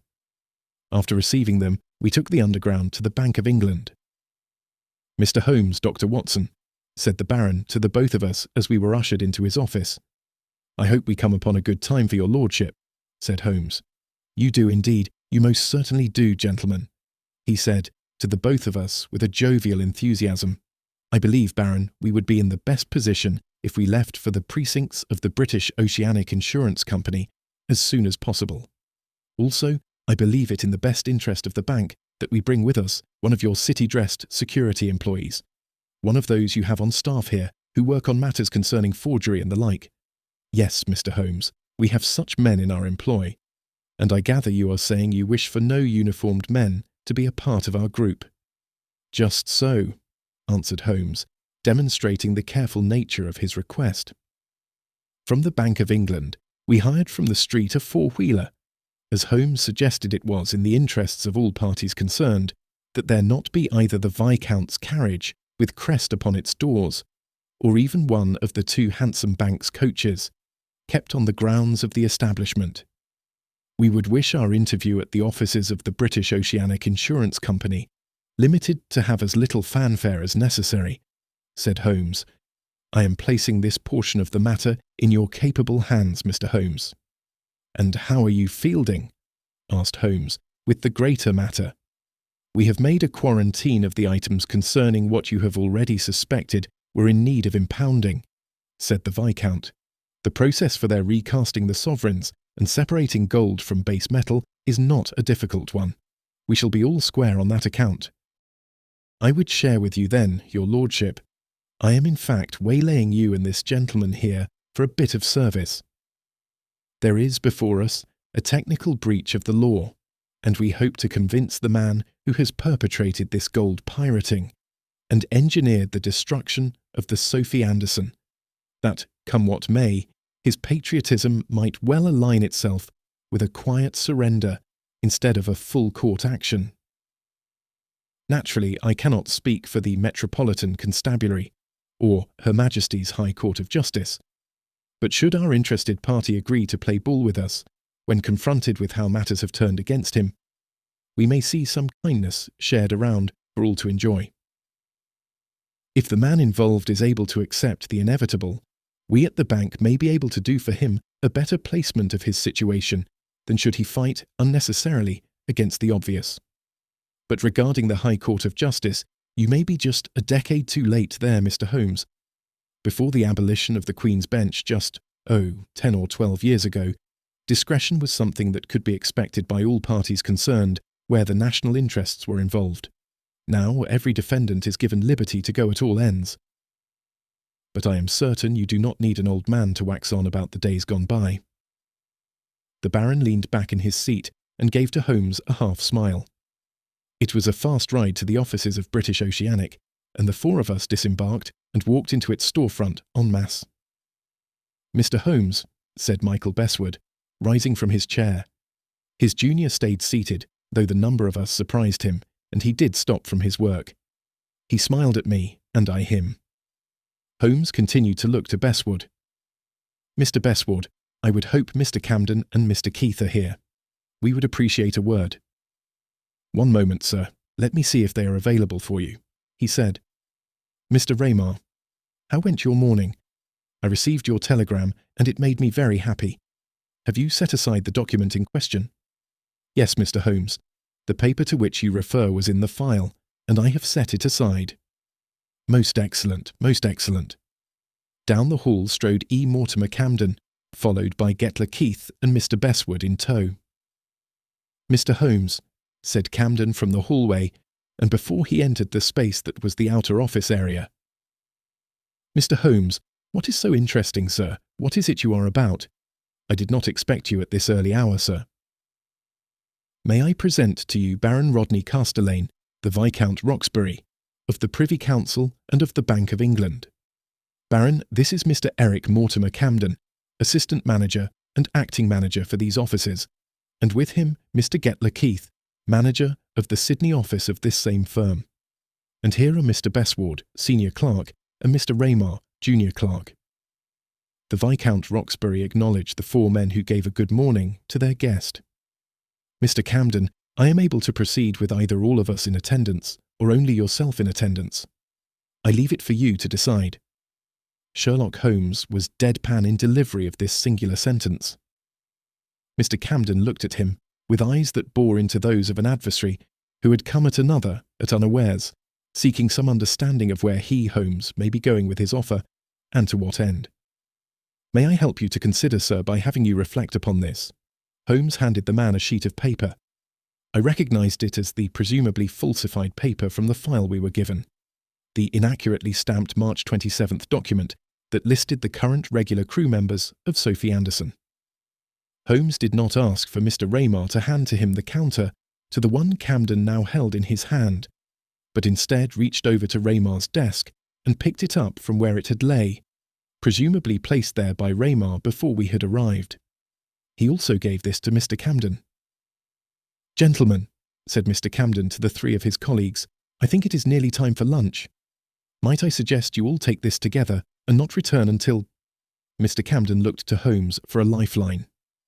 Until over 1 hour's time, perhaps at 1 o'clock or even some time afterward. Camden looked up at Holmes after this last. It was not lost on him just how Holmes had delivered the statement. It had within it an understanding between men. Even Baron Castellane, a silent partner to what had unfolded before him, understood there was something about how Holmes had chosen to take matters concerning the office into his own hands, and not seek from Camden any approval for the attitude he, Holmes, had demonstrated. Yes, said Mr. Camden, just so. The men collectively understood there was a secret to unfold, and perhaps that secrets were dangerous things. Together, the gentlemen left the offices. The five of us were left to stand in a small circle. Mr. Camden, said Holmes, I have brought with me not only his lordship, but also one in his employ who works for the bank's security division.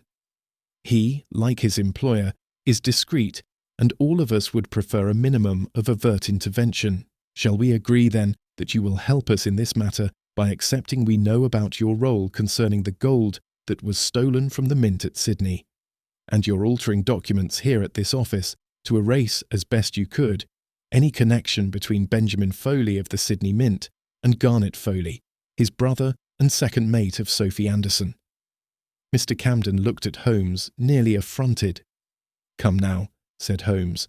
Before you is a peer of the realm, and with him a man who lives and breathes conspiracy. The first of these gentlemen servers on the Privy Council, and his word is of greater gold, that which you helped to steal. The second has police training. Both, like Dr. Watson and myself, can see you have been caught red-handed. I do not see how that can be so, Mr. Holmes, for though you have made some assertions, these may be made against others who work for this company, said Camden, playing his only card and poorly at that. But only you, sir, have been caught red-handed. Holmes was stoic. His friendliness toward Camden was turning, and his expression implied Camden had better join him or be left without any chair in which to take a seat once the music stopped. "I am an officer of British Oceanic Insurance. I am allowed certain liberties to come and go about the files." "Ah, yes, that is so, Mr. Camden. But the policies here do not allow you to alter those same files, as you have done so." "How dare you make such an accusation, sir?" "I dare make it because my proof covers your right hand, sir," said Holmes. "It is quite red in the form of stripes across its palm at those places where you have held the company seal. Yesterday evening when you stayed after all had gone, and you created and stamped a false document, adding it to those in Mr. Raymar's files. At least in this case you did make the date to coincide with one where your office was open for business on that day. But a freshly prepared document it is, and all of us have seen your hand and its markings, which though at the time you picked up and used the seal, did not tell trace. Unknown to you is that some hours later, the hand you used to work the seal appears as it does, showing fully that you, and only you, could have used it inappropriately. Mr. Keith, Mr. Besward, and Mr. Raymar have no such markings on their hand of use. I have already noted this. What say you close your office, leave with this security gentleman and no one else, discreetly and with courtesy. His lordship, Dr. Watson, and I will not attend your interview with this gentleman," said Holmes, tilting his head toward the security man. "You may, of course, ask for a lawyer, and that is naturally your right. You may wish to make a defence, and that is your right. But to what end, sir? Your only card to play was that your co-conspirators would not be caught on the high seas. They were. They were trapped at the top of the continent, so to speak, on the Australian side of Thursday Island, in that archipelago that includes Prince of Wales Island as its principal island. I received the telegram confirming this at just about the same time I received the one from Mr. Raymar.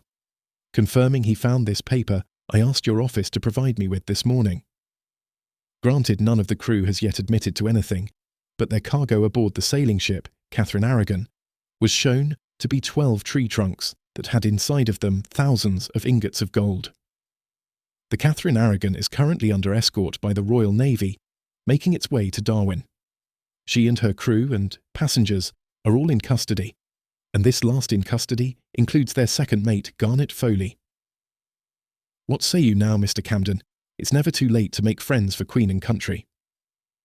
And Mr. Camden, Her Majesty deserves a celebration unmarred by her sovereigns being dragged through the muddy horseplay you and your fellows have brought about. Show you have some portion of courtesy in your heart. You've been clever, yet no one has been hurt. Yes, Mr. Holmes, answered Camden. Then, to the security officer, a private statement. Is that how we might frame it? A private statement, sir, the security man answered Mr. Camden in an assuring manner.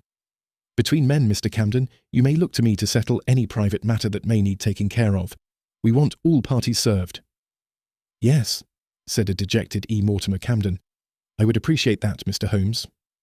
He spoke the words and walked before the man from the bank, unlocked the doors, handed the keys to Holmes, and with the man left the offices.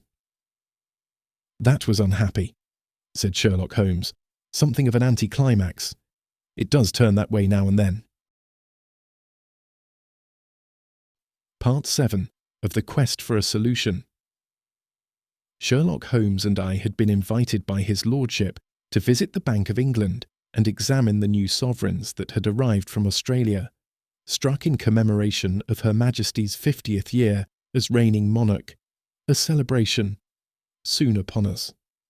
The showing of these coins and the presentation cases being prepared for the Queen was in the office of the bank's governor. This occurred 1 month after Mr. Camden had, without fanfare, entered a plea of guilty for insurance fraud with the Court of Assizes, and afterward begin a 5-year imprisonment. He had offered no defence, and this on the condition that upon his release he would be granted half of his pension and be allowed to quietly vanish into the background and take a cottage in the north on the land of some relation of his, who in fact hunted on this estate. I'm buying lunch, said the Baron, and not at the bank's restaurant, though I mean nothing against what they could do for us here, should I ask the staff. I mean the Athenaeum Club. We shall begin with oysters and go from there. Nearly an hour later the oyster shells were cleared away, and cold crab and lobster was laid before us in the secondary room. The Viscount's private joke about a room created for those who wanted lunch on a business day, and who had, in the morning, only dressed for anticipating they would be at work. There is in fact a lunch today in the library, 8 small tables for pairs and 4 square tables for 4. It sounds like it all fits, but it becomes a tight squeeze by 1 o'clock. Everyone thinks to themselves, I have made no plans today, and where shall I luncheon? And it's a Wednesday or Friday, and they either head here at last minute or beg a member friend for an invite. This secondary room for the proletariat like ourselves, daring to show to work not in black tie, gives us the best food and no expectation we're going to spend the entire day as fops. Holmes and I allowed ourselves smiles. The oysters and the mussels were outstanding, I said to his lordship. That's because the mussels are from Belgium. The oysters are from the north, I believe. A friend of mine is on the committee.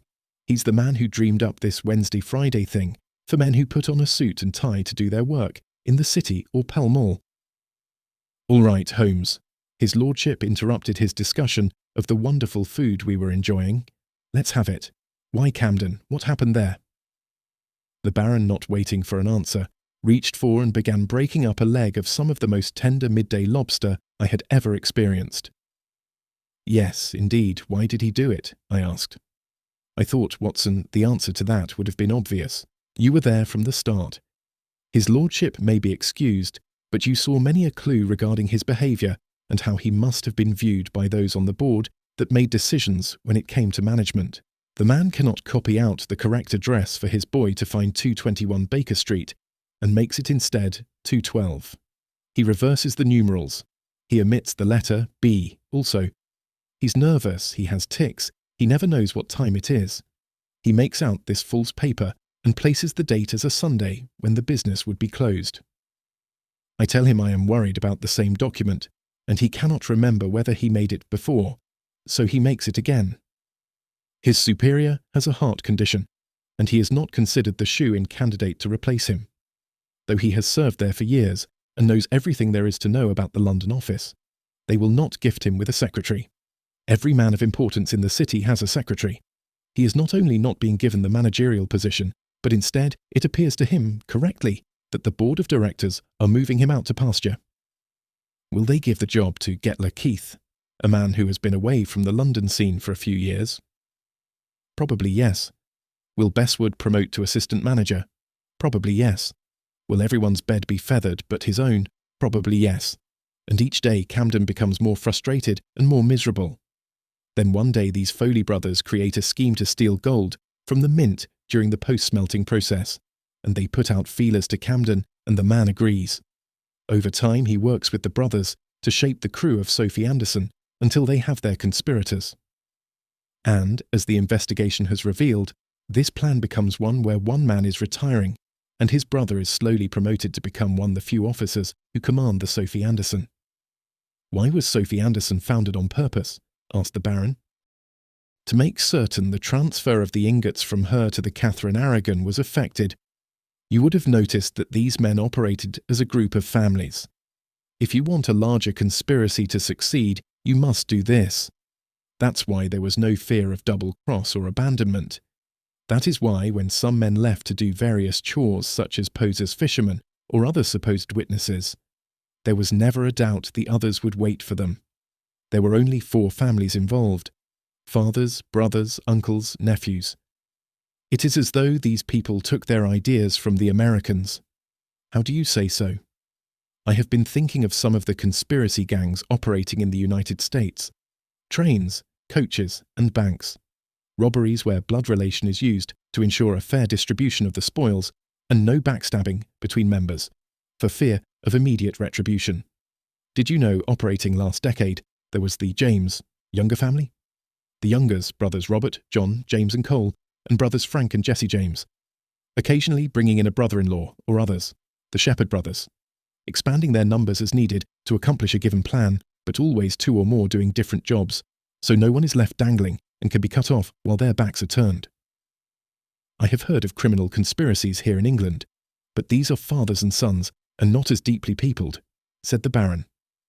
After a moment's pause at the table, the Baron said to Holmes, "Your discoveries related to altering the amalgam of our precious metals will result in the bank's reviewing its oversight at these mints that are far away from England, as we continue to depend upon the gold taken from them. Perhaps we'll engage you to help us out using this materializing ink of yours." "What was that stuff that would do that?" I asked. "Presumably you did something to the handle of this BOIC seal of theirs, while Bessward and I, acting as fools, spent our time looking out of windows. I am sorry, Watson, but there I plead a touch of the dramatic. Yet I did keep with you my promise in that you would be able to see firsthand a practical demonstration of my chemical process." Holmes noticed his lordship's interest in his comment to me. "Not to bore," said Holmes to the Baron, "but I had spent some days perfecting a process associated with the ability to make an ink that, while not visible upon first application, becomes over time visible. You were at hand to witness a practical demonstration of its result. In fact, the most difficult part about what I have created has to do with time. I was in this case not afforded the most optimum position there.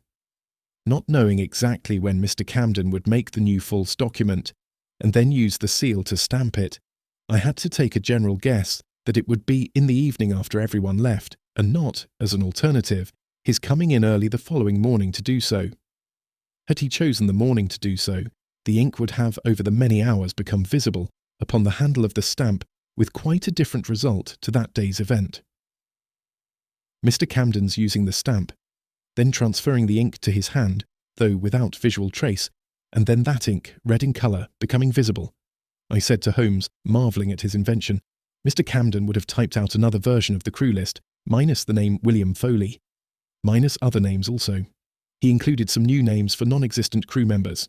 He completed his false document and pushed his hand down upon the handle of the seal as he pressed it against the ink pad, and then this new document of his. In doing so, he transferred some amount of ink to the palm of his hand. His lordship smiled indulgently at Holmes and his game-playing. "Mr. Holmes, you have both solved a great problem at the bank and at the same time caused the bank to review nearly all of its security arrangements at all of its mints. There will be a thank you from many there, but something of a sideways thank you," said the Baron. "A man hopes to be appreciated," was Holmes's ironic response to his lordship. The Viscount continued, "When all settles out and the new sovereigns are appreciated by the public, and the Jubilee has ended, the bank will not know whether to prefer you for the honours list next December, or send you off to these territories to get rid of you. You would be able to put in place new safeguards for testing the coins immediately after production, ensuring the base metals are brought in under guard, and you're painting this ink of yours on every doorknob throughout all of these mints." "Yes," agreed Holmes. "When I visit your bank in future, it will be doing so with the understanding you have people there who would want to befriend me, and people who would want to drop me from a fourth-floor window. And the very best part of it is they may be the very same men," said the Baron, smiling at Holmes.